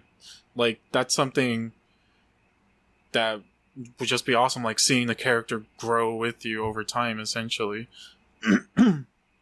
Now, if they're just gonna and what's up? I was gonna say it would also use the structure that we always talk about that we like, where games use the same engine but just progress on the narrative. Yeah. Where in this case they're literally using the same game, but you're progression and narrative, almost like what Destiny would do every like whatever 6 months or whatever. They would put a mini expansion out, and then at the year they would put like a big one out or whatever. Yeah, because I don't think Assassin's Creed really warrants a new what's it called? A new entry every single year. Because it's not like the gameplay or or structure or whatever changes every year to warrant me paying $60 every year to Ubisoft for it. I think it used to back in the day when you were playing as Ezio, or you were buying it to see what was going to happen outside of the anime. Yeah. Like when it was connected. Yeah.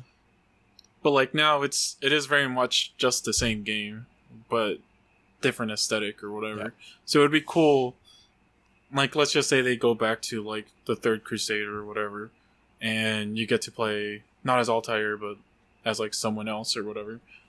You'll get to see that first Third Crusade or whatever, and then second year, the second expansion comes out. You get thrown to, let's say, like Spain during the Reconquista or whatever. And now that's like a part of like history that's never been touched, like the reconquering of the Iberian Peninsula or whatever, from the I forget which people they were. And then from there you can go to Germany at the time, which would have been Holy Roman Empire, I guess. I'm not sure, but like I think if it was something like that, that would be super cool. I'm like super down with it, and then at the end you kill off the character or whatever, and then you start the process over with another character, with Assassin's Creed Infinity 2 or whatever. I think like that would be super like cool. 3 years later or something.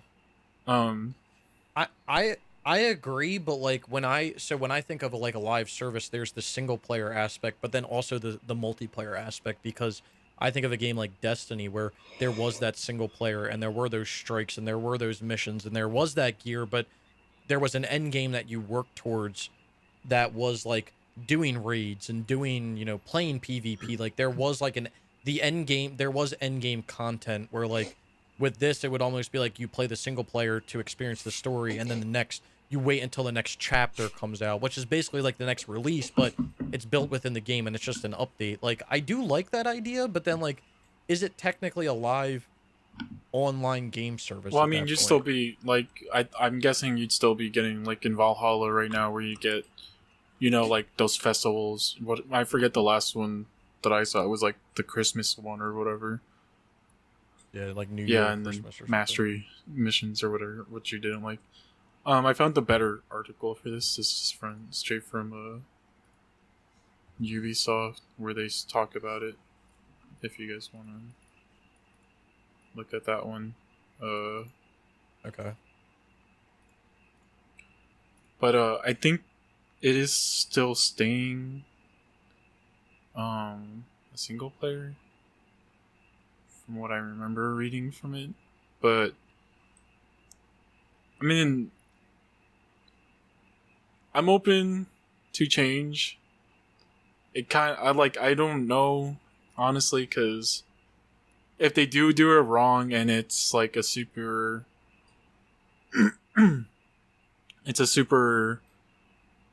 like just how Valhalla is right now, where it's like 100-hour grind fest or whatever, I'm not gonna like it and I probably won't buy it. But if it's in the way where they kind of go back to the roots, but now it just kind of expands on top of the game how it is now, where they essentially just put out a big update or whatever, I'd be down for that, honestly. But well, I think they need to. The first thing they need to do with this is they need to, and they needed to do this anyway, is they need to trim the fat from their game. Yeah. Because that was the problem that the last 3 games all suffered from. Even Origins, even though I love Origins, they were games that suffered from there was too much content. And I know that sounds crazy, but it wasn't too much content for us as trophy hunters because we were going to do it. we were going to get the platinum, we were going to do it. I'm talking about an average gamer is not going to dump 100 hours into your game. Even if you don't put a new game out for 2 years, they're not going to dump that much time into a single player game. Now, if it was an online game and there was an online aspect, possibly, and that may be what they're kind of trying to do with this structure, is it's a games as a service, so they're trying to bring people back in to continue to play it, and they'll stretch it out instead of putting that 100 hours right at the beginning. Maybe at the end when all of the expansions are out, it'll be 150 hours total. So like if you were to play it as a singular game, you would play it. It would be long as shit, but if you're playing it as the updates come out, it's only like, 40 hours a pop or something. Like I think that would be a little more acceptable. The reason why I give it a sliver of hope, a very small sliver, is for the reasons Waves explained, but the other reason why is that I think that there does need to be a change. It would be nice to see the franchise go back to what it was before, but when we saw the change from Syndicate to Origins, it was a good change. Origins was a good game, and that was partially because it was a new experience. Now it's a stale experience. We've had it this is the third iteration. It's stale. It's the same thing, reskinned. No one wants to. Now we're playing. This is the third game we're playing for 100 hours to get the platinum and 100%. Like no one wants to do that. But the reason why I give it a sliver of hope is, and I think you can kind of agree with me on this one, Waves, because I know we've talked about it before, is that Assassin's Creed took a risk back when Brotherhood came out by adding PvP multiplayer. The game was already a game that had 2 games in the franchise. It was strongly single player based, and they added PvP multiplayer, and people kind of said the same thing. Like, what the fuck is this? This is not going to work. Like, what the hell? And it came out, and it was probably the most fun I've had with a multiplayer experience in a game like that I can remember. Oh yeah, Brotherhood's still like one of my most favorite like multiplayer games. Yeah. And playing, and if you played AC1 and AC2 when a PvP multiplayer got announced, you would kind of think to yourself like, how and why? Like, this is stupid.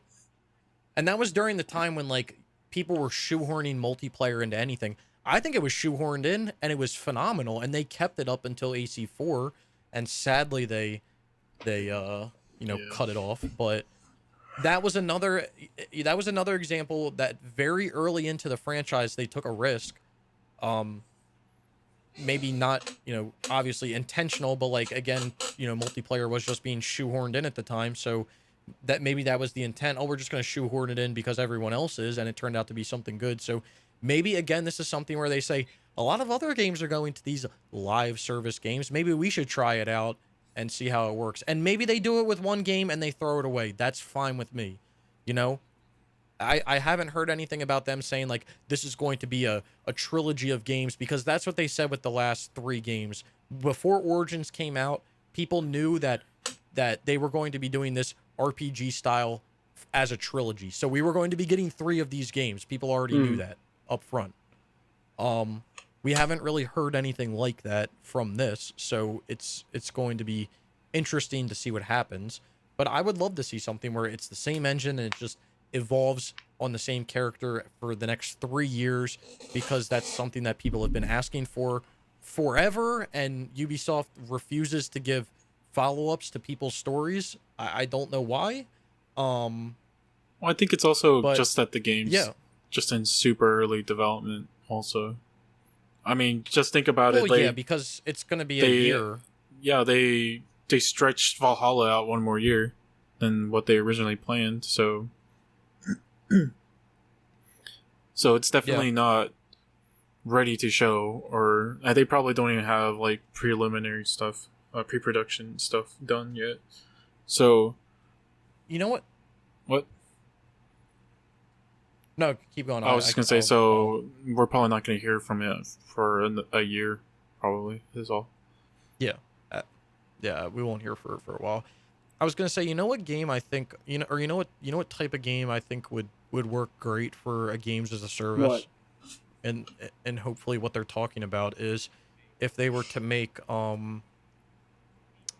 I mean, they could have done it with just Skull and Bones, but if they were to make a pirate game as a games as a service, like I think that it would really work. Like, and it was a game that you could play online with a bunch of people, and you could, you could use each other's ships, and you could go explore, and you could do this, and you could do that. Because if you think about it, AC4 was a game that people loved not because of AC, but because of what the game was, playing as a pirate. And like we've talked about this in previous podcasts, that that's a genre of game that's just been neglected for years, and I think that that would be a good opportunity. Plus, then Ubisoft could finally bring back their naval combat, because they developed this phenomenal naval combat in AC3, and we haven't seen it since AC4. Technically Odyssey.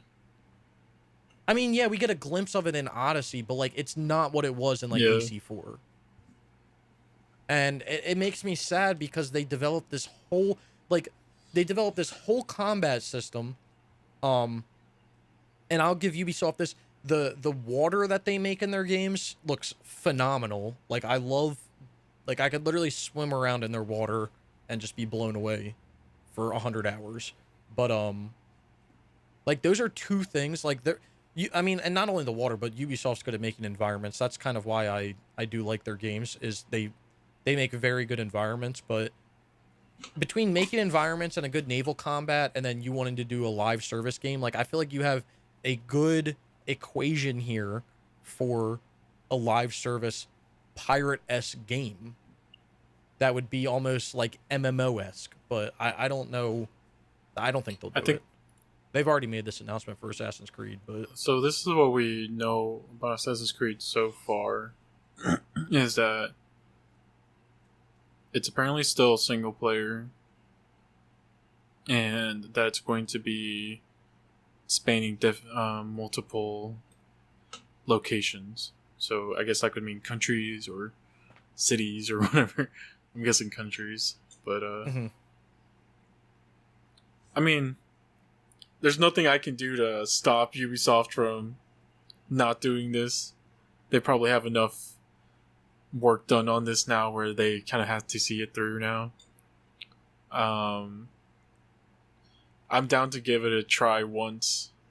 Mm-hmm. And if I like it, then I'll probably buy the next one. If I don't, then I think this is where Assassin's Creed ends for me. I'll give it a shot. I'm not gonna lie. I'll give it a shot. I'm just curious to see where they go. Yeah. Like, I personally never seen a live service single player game yet, so... And if they do it in the way that I have it in my head, then I'd love it, because it's essentially just AC2, Brotherhood, and Revelations all over again, so... Okay, yeah. Yeah. Well, let's hope they do it right. Let's just put it that way. But we won't find out for, at least another year, so... I mean, we may hear more things here and there throughout the year, but, I mean, we probably won't... There probably won't be anything in stone until E3 of next year. Well, just think about it, right? Like, that would be my people didn't like the change from Syndicate to Origins, and then at the time when it came out, people were like, "Oh, this is refreshing." Now, like Snickle said, it got stale. So, right, we can all be like, "Oh, we hate it right now." Then the game comes out, and then we'll be like, "Oh my god, it's good." Well, and it's funny because people suck Odyssey's dick. But to me, Odyssey was just too much of a grind, and Valhalla is just a fucking grind. Yeah, I mean, the people that like Odyssey are the everyday gamers, the everyday Joes, which is like what Ubisoft is. Mm-hmm. You know, that's who they're trying to get. But, yeah. But last note on Skull and Bones, I have hopes for that, but when that game originally got announced, they were trying to make it almost like a For Honor-esque game, but except with naval combat. I don't think Skull and... So that's why I'm saying, like, I just feel like they, like, if Skull and Bones ever comes out, like that would be the perfect opportunity for them to make a live service game, and like there's really nothing like that nowadays. Yeah, that's true. Because like every live service game that comes out is like futuristic or whatever. Like there's nothing that's like, you know, back in time like that or anything. So I mean, I would definitely be, if I was at Ubisoft, if I was working at Ubisoft and making the shots, that's the shot I would be making. But You hear that, Ubisoft? Hire us. Or hire Snickle, but sponsor us. Yeah, hire us. Hire us. We have no experience in this, but we know what we're doing. We have ideas. I collect notifications, okay? You can And trust Waves me. needs a job, so let's do this. I did apply to them. Yeah. So I don't know how that's going. Help the homie out. But no, it's definitely gonna be interesting to see where it goes in the future. And I think honestly, I personally I'll play it. I think it will be, I think we will enjoy it. Like you said, Waves, I think we will enjoy it because it was the same with Origins where people were like, the fuck is this? And then it came out and people were like, oh my god, this is amazing. So I think it will have that same effect, but only time will tell. All right, let's get into this next one here. This one should be quick. So the Nintendo Switch OLED is leaving some fans disappointed. Could you Well, believe it? Yeah, what do you expect? People have been waiting for a Switch Pro, and now they're getting something that the fucking PS Vita had 10 years ago. Darn, I was just about to say, let Waves hop in, because I saw Waves tweet Dude, the I other was day about cracking up this. with Wade's tweet. That was the shit. Long live the Vita. Long live the Vita. See, just how Snickle is laughing now with the PS3 games going up. I'm laughing now with my Vita OLED screen. That's true. It's it's just hilarious. Like oh, hilarious. and you know what's funny? And I see most people talk about this. They're like, I don't even play my Switch out of the handheld mode. I always keep it in dock. Well, I was just thinking that, like, out of the people that play this, out of the people that play their Switch, honestly, man, how many of them are actually playing on that screen and playing portable? Like, I come will, on now. through the last like year, when I had to take like family members like to the doctor's appointment and all that, I'll bring my Switch. But that's the only time I came out the dock. I honestly only play my Switch in portable, so but Well, yeah, because you got the PlayStation 3 and 4 taking up the TV. well, I mean, I have it connected to my TV. I just whenever I feel like playing my Switch, just because I want to be laying down in bed or sitting somewhere else. So Yeah, that's true. but honestly, I Yeah, don't play my Switch much now, just because No. I bought it before COVID, so like that I'd have something to do in between classes. Mm-hmm. And then when COVID happened, I just kind of stopped touching it, except for like the exclusives that I wanted to play, which were all platinum games. So, but I win. My Vita is superior. Yeah, who needs that when Now, you I got will a admit, Vita? the white looks nice, but I seen somebody put down like, man, that Vita 2 looks really nice next to my PS5. I'm like, oh, jeez. I'm gonna pivot this real quick to something else. Okay. Okay. Can Sony make a Vita 2, please? And like actually make games for it? Listen, you already know that's not I happening. don't know, man. Sony's crazy enough to do it. Yeah. They're making fucking, what's it called, patents left and right for no reason. Oh, yeah. They made a kind of Yeah, Switch-like well, patent like 5 years ago. Well, you just said it right there. Patent for no reason. But then they become some. But then No they become some. reason. Look, Snickle. There's that one patent for someone to help you while you were playing your games while you were on a console. Now look at the PS5. They got videos for you. Yeah, but they also made patents for for emulating games to earn trophies. And We don't where know did that yet, go? Snickle. What if We got like 5 games with that, and now it's just. But dead. we don't know yet.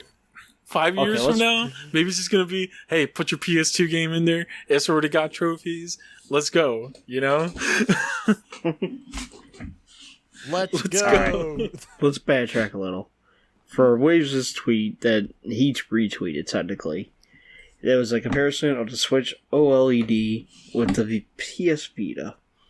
Okay, both of them have OLED screens. Every The masterpiece has a cheap imitator. The Vita is free online. Switch, you gotta pay for. The Vita has folders. The Switch does not. The Vita has themes. The Switch, no themes. The Vita has Gravity Rush. The Switch, no Gravity Rush. So, long live the Vita. I'm over here on Vita Island with Gravity Rush on my OLED screen. What do you have? Yeah. Mario? The Witcher 3? Come on. Pokemon. Nobody wants to play this. And you guys got Hades, but that's coming to PlayStation next month. You know what I have on my Vita? The Binding of Isaac. You know I got on Vita? You know what I have on my Vita? Killzone Mercenary. Minecraft. Yeah, Nah, Killzone see, Mercenary. I just remote played my Vita. I could play my PS4 out in the living room. Every What PS4 the hell? game is a Vita game. Exactly. Hell yeah. I can play my PS4 when I'm taking Exactly. shit. I mean, Or log into somebody else's account. I mean, I guess technically you can do that on the Switch, but I can also. Well, you don't really need a Vita to do that, honestly. You could play on your phone. you know they got rid of the PS3 Remote Play app on the Vita? Well, yeah, because you had to plug it in. To No. No, It's you kinda could useless. you could actually use it. I remember playing Eco and Shadow of the Colossus on my Vita through Remote Play. Now, why would you do that? But why would you do that? they got rid of it. So Well, yeah, I'm glad they did. why would wouldn't you do that? What do you What do you mean? mean?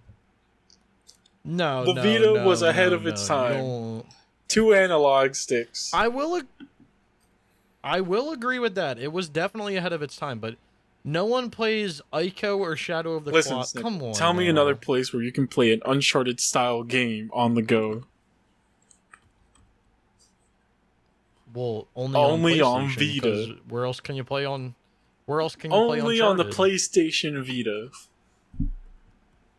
The Vita is far superior to all consoles. There, I said it. You got Those are some PS1 fighting words. games.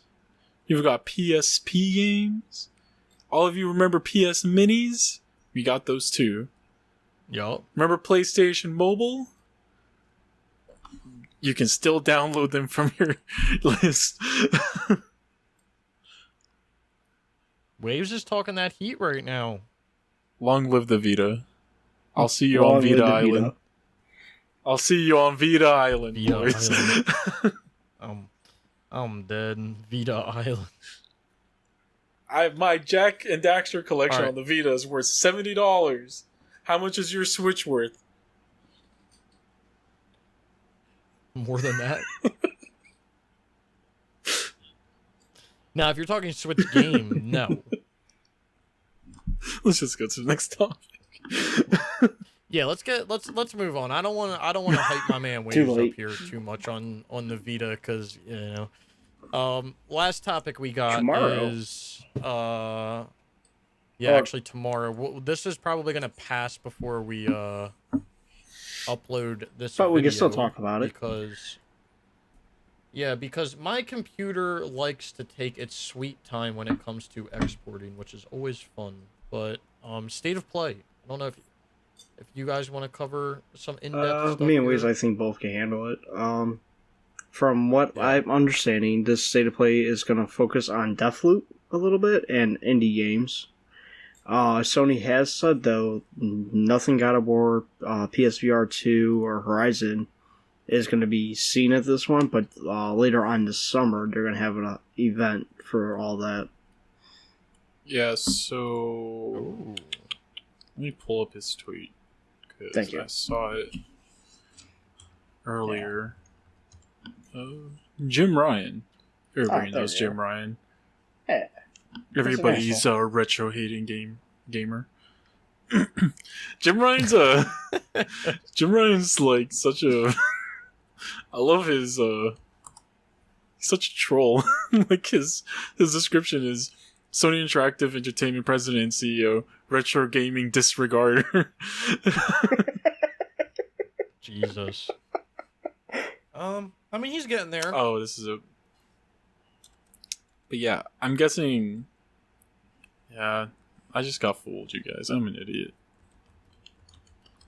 I thought that was a real Jim Ryan.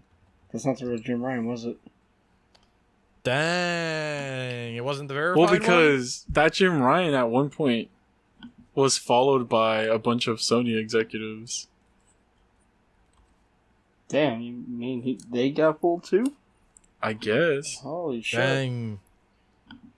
Waves got bamboozled. He's a phony! He's a phony. He got bamboozled. Well, How could you? I'm sorry, you guys. I didn't give you any false information, though, so I'm not going to say anything. Alright, well, I'll go to PlayStation official Just a Twitter. false description. I just want... Tune in to the new State of Play this Thursday for an extended look at Deathloop gameplay plus updates on indies and upcoming third-party games. Look, That's pretty see, much it. I'm here to show you that I'm not... Even Shuhei got bamboozled.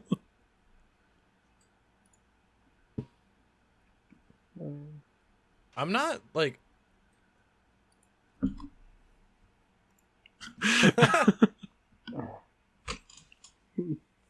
That's kind of funny. I mean, I'd like to see Ghostwire Tokyo. Yeah, Ghostwire has my attention. The two games I want to see are owned by Xbox, so that's funny. Yeah. It'll be cool to see Deathloop.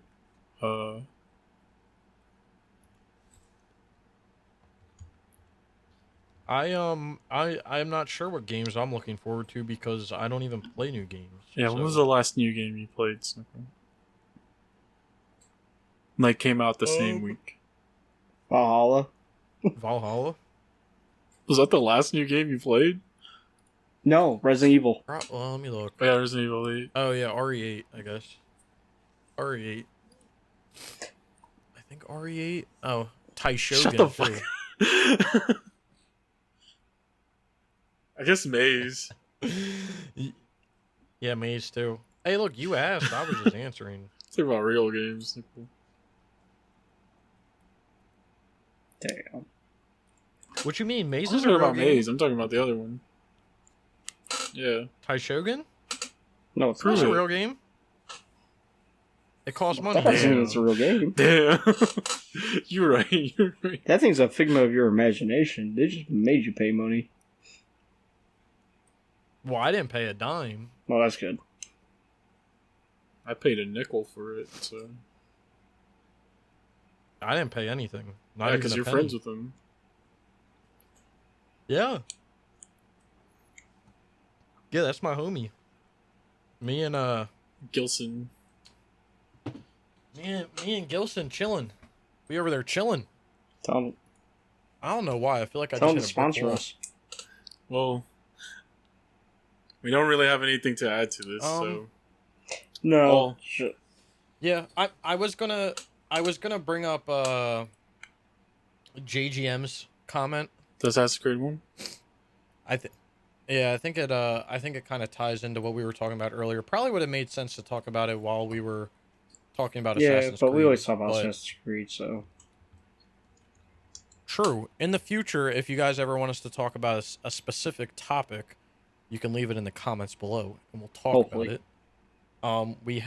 We have a comment here from JGM saying that he freaking hates the next Assassin's Creed is going to live service route. Are you? And then he says, is he the only one that would much rather have a new game every 1 to 2 years over updating the same game over and over? The model makes sense for multiplayer games like Siege, but I'm in the mindset where I'd rather have 3 to 4 20 to 70 hour games over one big game that constantly updates. And I prefer my single player games to have some end to it because most games gameplay isn't good enough to sustain a 70 to 100 hour RPG, much less a constantly updating live service that will take hundreds of hours by the time the games stop. AC Odyssey and Valhalla were bloated. Can't imagine how tedious this new live service Assassin's Creed game will be. Yeah, I mean, that's been my suggestion to Ubisoft for the past few years. Like, stop, like, just like you said, stop bloating your games, man. Cut the fat, you know. I think as a whole, the community, not just trophy hunters, the gaming community as a whole would much rather want to play multiple games. Even if you release a game every year, they would rather play one game that's, you know, around 40 hours where they can experience the whole story, they can explore the whole map in a reasonable amount of time, other than a new game every year with a ginormous map and this combat and blah, blah, blah. Like, that shit is not fun. Like, it gets boring. And especially when you do it 3 games in a row, like, you lost me on the second one, but the third one, you're really, like, it's a stretch now to like, keep playing the third one. And it's almost like Ubisoft, not just Ubisoft, but it's almost like these developers as a whole, they expect you to play one game a year. Yeah. Yeah. Oh, you're a gamer? Well, you're gonna be playing Valhalla all year, so you might as well get used to it. Like, no. That's not how this works. Yeah. No, like, that's not how it works. I think we'd all much rather want that, honestly. Yeah, but I mean, the thing that sucks about it, and I don't know how to fix this, rather than, you know, obviously someone with some sort of, you know, some sort of authority in the community saying to Ubisoft to have an impact. But, like, if you read the article that we link below, there's a part of it that says, it starts off by saying, from its action-adventure origins to its RPG evolution. So Ubisoft is acknowledging that they've switched the genre of the game. Fair enough. Assassin's Creed has shown how the decisions we make now, no matter how big or small, can influence the events on the future. And then this is the part that is the problem. After both Assassin's Creed Odyssey and Assassin's Creed Valhalla, after both Assassin's Creed Odyssey and Assassin's Creed Valhalla's shattered records, we find ourselves in that very moment where we know the decisions we're making for the franchise now will impact its future for years to come. What the fuck shattered records are you talking about? Because people bought your game? Oh my god. Guess what? This is the case. This is the instance where I wish they would focus more on winning an award for having a good narrative than making a giant fucking game with nothing in it. Like, their games have no substance. Like, none of them. Like, the only thing that was good about Origins was the story. The map was cool, I guess, but a majority of it was desert, so you didn't really you couldn't really explore it anyway. So, like, that's actually kind of nice.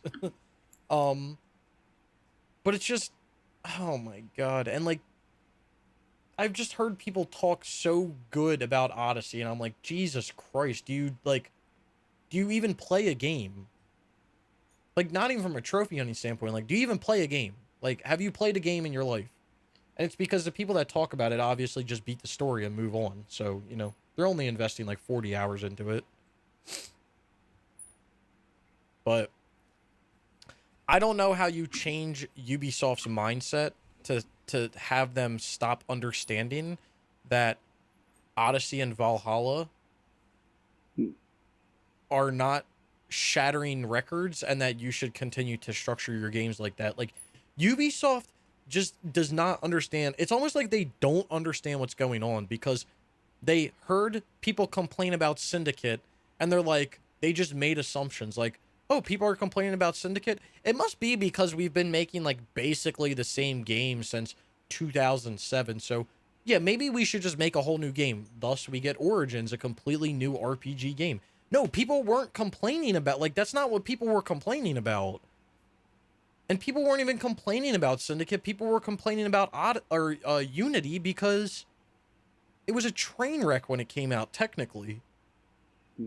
Maybe Ubisoft should more worry about I don't know, sexual harassment cases. I was just saying.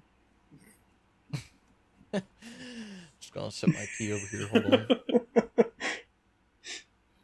That's just me though. Maybe their executives shouldn't be trying to get with their fucking assistant or something, whatever the hell it was. But yeah, I just feel like and this isn't just Ubisoft. Okay, this is like an announcement to a lot of developers and publishers. Like, they do not focus on the right things at the end of the day sometimes. And they fixate and they just say, well, and they make assumptions. Like, the whole switch from Assassin's Creed to this RPG format was because Ubisoft thought people were complaining because of the bugs from Unity and everything, and then Syndicate came out and people were like, oh, well, and like, yeah, they had been doing the same structure for how long? But I mean, that doesn't mean go and fucking throw it in the trash and start over. The other problem with, like, I could name you 5 problems with Syndicate that is not related around the way the game plays, like structure-wise, how they had. The biggest one being, why the fuck did you introduce 2 main characters? Like, what? But I will digress. Like, these companies do not listen to the true reasons behind these communities, and like, I think that that's the biggest issue. And I think another issue is, which this is what happened to Destiny, correct me if I'm wrong, Destiny 2 was so shit because they tried to pander to the average everyday Joe gamer and not their hardcore gamers. So they ended up losing all their hardcore fans because they wanted Mr. Joe Schmo over here to play the game for a month and never touch it again. And now you have nobody playing the game because the people that played Destiny at launch that were everyday gamers have now moved on to Fortnite and Warzone and everything the fuck else, because that's what ends up happening. And now you don't have your hardcore fans and you don't have your new fans that you tried to pander to. So guess what? Now you got nothing. Yeah. And that's what's happened with Assassin's Creed. They had hardcore fans that were around since the beginning. They restructured the game. People fucking hated it. They pandered to what people would want from an RPG style, because guess what? Guess what game came out kind of before Assassin's Creed Origins that was a hit? The Twitcher. Anyone want to take a guess? The Twitcher 3 came out, and it was phenomenal. We got to copy it. So that's what they did. They copied it. They were a copycat.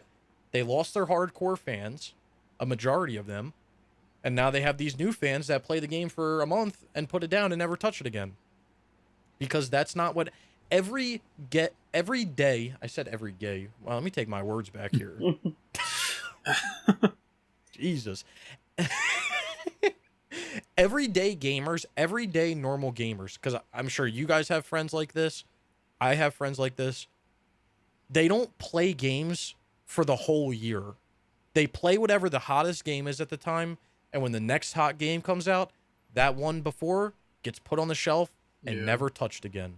Doesn't matter if they played the game for 5 minutes or 5 days. It gets put away and never touched again. Because guess what? It's old. It's old. And something new came out and they don't want to play the old game anymore. That's how a normal gamer's mind works. Us as trophy hunters, we're autistic. We're gonna play it till we get the platinum. But an everyday gamer does not think that way. They think in the way of, I'm playing the hottest game because that's what my friends want to play. That's what the reviewers are talking about. That's what so-and-so's talking about. So that's what I'm playing. Yeah. So, I guess it works, though. they get their numbers and they get their money. So That's it. maybe we're the idiots. Well, I don't know. Well, people are playing games that are coming out in 2021 when we're talking about doing a boost for a game that came out in 2012. We're the idiots for keep buying the games, you know. So Yeah, I mean that's kind of true, but no, I mean it's just crazy though. Like when I talk to some of my friends about games, you know, like for instance, you know, I brought my PlayStation 4 over to my girlfriend's house, and because on the weekends I would play the MLB games, right? At the time, I was playing MLB The Show 17. Now, MLB The Show 21 has already come out, right? I had a few friends come over, and right before they came over, I was just finishing a game up because I was just playing. I was like, I'm going to finish this, whatever. And they were like, why are you playing 17? Like, why aren't you playing? Like, the new one just came out. Why aren't you playing it? And it's like, I can't, like, there's no way for me to logically explain to my friends what I'm doing without them thinking that I have a mental disorder. So, like, it's not even worth me explaining it. But, like, to them, 2017, that's why sports games are trash the year after they come out and they go down to $5 because of that mindset. Because people say, well, it's old, it's outdated. And that's why sports games as a whole are a fucking scam. But,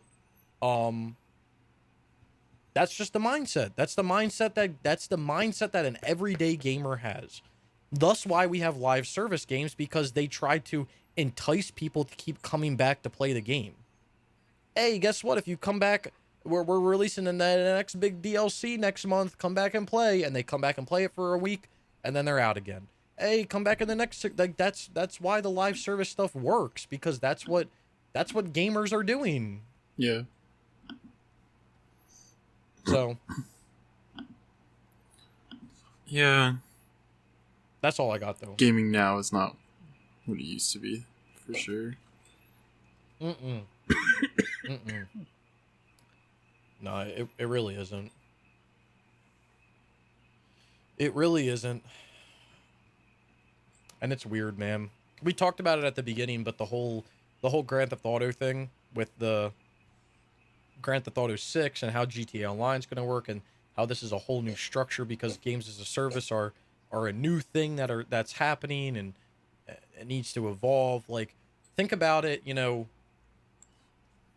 Think about like what's happening on the PS3 with game servers shutting down, you know, like that was something where like when online services came out, people probably didn't think twice about. This is dope, man. I can play this game online with my friends. No one thought that 10 years from now that shit was going to get shut down forever. But it's just crazy.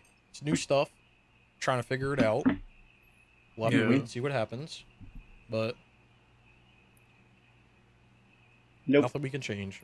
Play indie games because they're better. So yeah, it just sucks because with indie games, you know, you do get the better gameplay experience, but you don't have the IPs and stuff backing it up. So it's like a win-lose situation, you know. With the big AAA, you get the IPs, but you get the shit games, so it's a lose-win. Yeah, win, for lose me, the I'd other way rather around, so. Like I've been having more fun playing games on my PC, like from indie devs and any AAA game recently. So aside from Ghost of Tsushima, and I think that's just more because I think everybody's just been wanting a game set like in Japan like that. So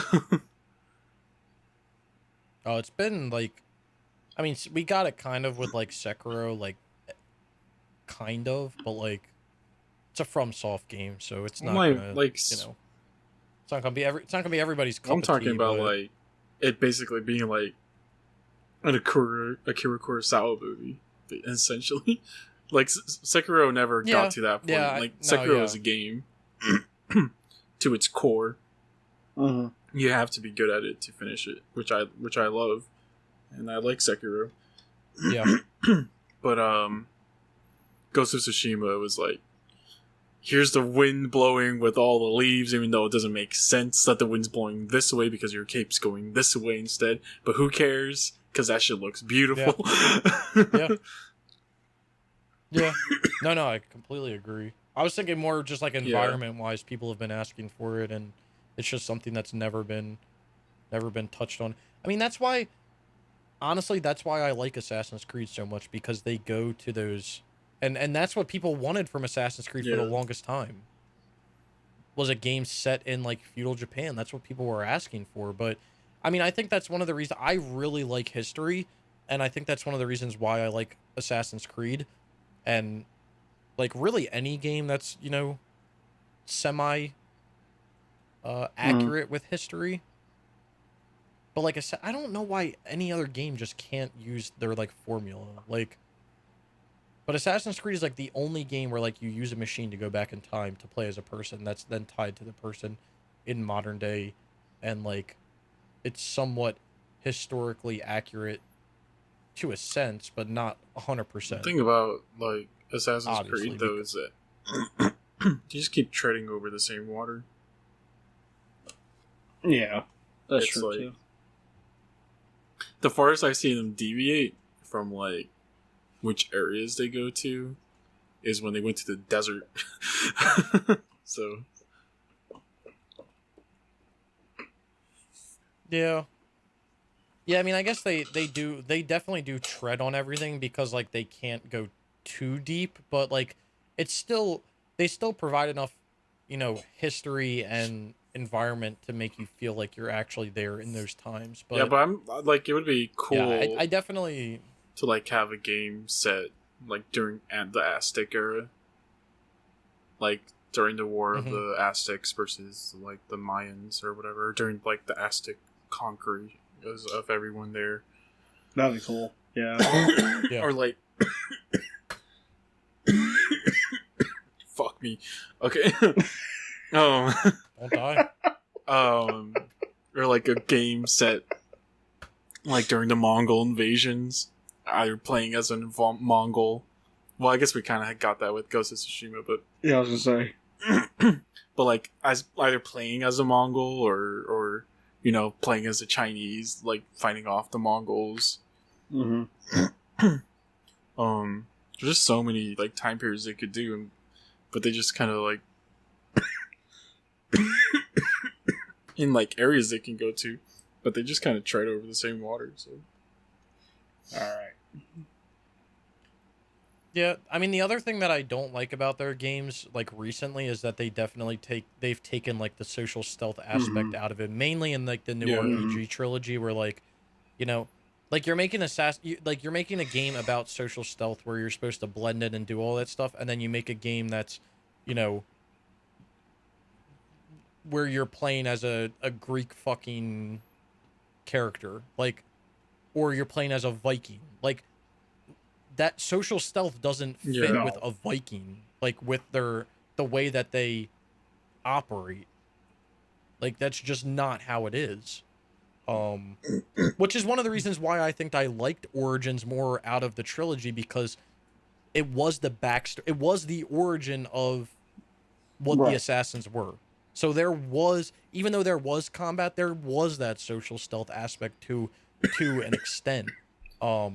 And there was that honor, and there was that all that shit doesn't exist in Odyssey or Valhalla. well, you're technically not It even just an don't have it. assassin in the other two, so Yeah. No, yeah, you're technically not, because they take place before. well, Valhalla So, takes like, place afterwards, but or no, Yeah. Valhalla's after, yeah, but you're technically not an assassin. You just happen to know Yeah. assassin. It was weird. Whatever the fuck the story. Yeah. Fucking stupid. That's what it Thank is. you. It's fucking stupid. Like, why can we not just get just go back to like what Ezio was? Like, literally give us a trilogy and what like Waves has always said, watch the fucking character be birthed and watch them die, and give us the main Hmm. chunks in between, not the whole life, but the main Hmm. chunks in between, and and that's what people want. People don't like. And I don't have a problem if they want to make these big RPG style games. Go right ahead. Look at Immortals Phoenix Rising. Shit, worked for it. Cool. Like, make a new IP that uses this RPG structure that you want to use. Just don't use it in Assassin's Creed. And I've said that since Origins came out. You want to change it up, right? But you have to keep the structure somewhat the same. That's like Call of Duty coming out next year and being like, yeah, the whole first-person shooter thing really wasn't working for us. So we're actually going to go to a third-person tactical shooter, kind of like SOCOM. And people are like, the fuck? Like, what? Why would you do that? Or like a Splinter Cell coming out, and then, you know, and then you're playing Splinter Cell, and then next year they're like, oh, yeah, we're actually going to switch this to a first-person shooter now. Oh, so this isn't like a third-person stealth game anymore. We're just going first-person shooter. Cool, yeah, let's just fuck up the whole franchise while we're at it. That sounds like a great idea. Yeah.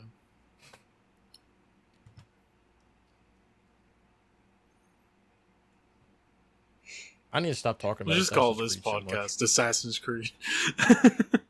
Well, about to start another YouTube channel called I just Assassin's got a Creed. thing from like GameSpot. Apparently, the new Assassin's Creed is not supposed to be till 2024. So 3. Damn, that's crazy. Huh. I think the GTA 6 won't be until Well, 2024 also. Yeah. I did hear Yep. that. Everybody has 3 Dude, years to get through the whole Assassin's Creed thing then. Just think about that, man. 2024 means that Grand Theft Auto 5 would have been out for 10 years, right? Well, That's a little fucking- over. That game 10 came out in years. 2013, right? Yeah, because it came out in 2013. Yeah, that's absurd, With man. the Red Dead Redemption 2 in between. That's absurd. But we can't get a little Midnight Club action. That's a discussion for another time. Yeah. Yeah, I could. Waves is dying here, so Yeah. I'm angry now, so I'm gonna go take my anger out on this stupid fucking This is my last challenge. thing I'm gonna say here. All right. Don't pee in bleach because that's how you make mustard gas. God damn it, Waves. Well, You ain't wrong. you heard it here first, folks. Links to everything are down below. Follow us if you like. Leave a like, comment, ring that bell, and thank you all for listening. Yes. Don't forget too, because we didn't. We'll be doing Killzone Shadowfall Oh, yeah, I forgot sometime about on that. stream. Probably not until 2022, but keep an eye out. We're doing it at some point. And We if made you a promise. Get us to 1,000 subscribers. I don't know. By the end of the I year, don't know. Do Dead or Alive Extreme 3 on stream. yes, Waves and I will do Dead or Alive Extreme 3. What, Yeah, I think it's Scarlet? Scarlet. I don't even know which ones. Fuck it. We'll buy both of them. We'll fuck around and buy both of them. That's gonna I cost think like the other one $5,000, has but whatever. DLC. So $6,000. We were looking this up. Dead or Alive. There's Scarlet and Fortune. I think Fortune is the one that has the DLC. We will be buying.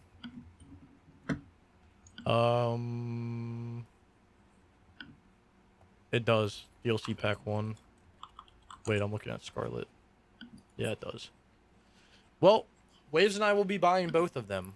So if you want to see us suffer and you want to see me get banned from Twitch, get us to 1,000 subs. Good night, everybody. But anyway, I'm piecing the freak out to go pull my hair out. But before I do that, I'm taking a piss. I will also be taking a piss. I'm going to bed.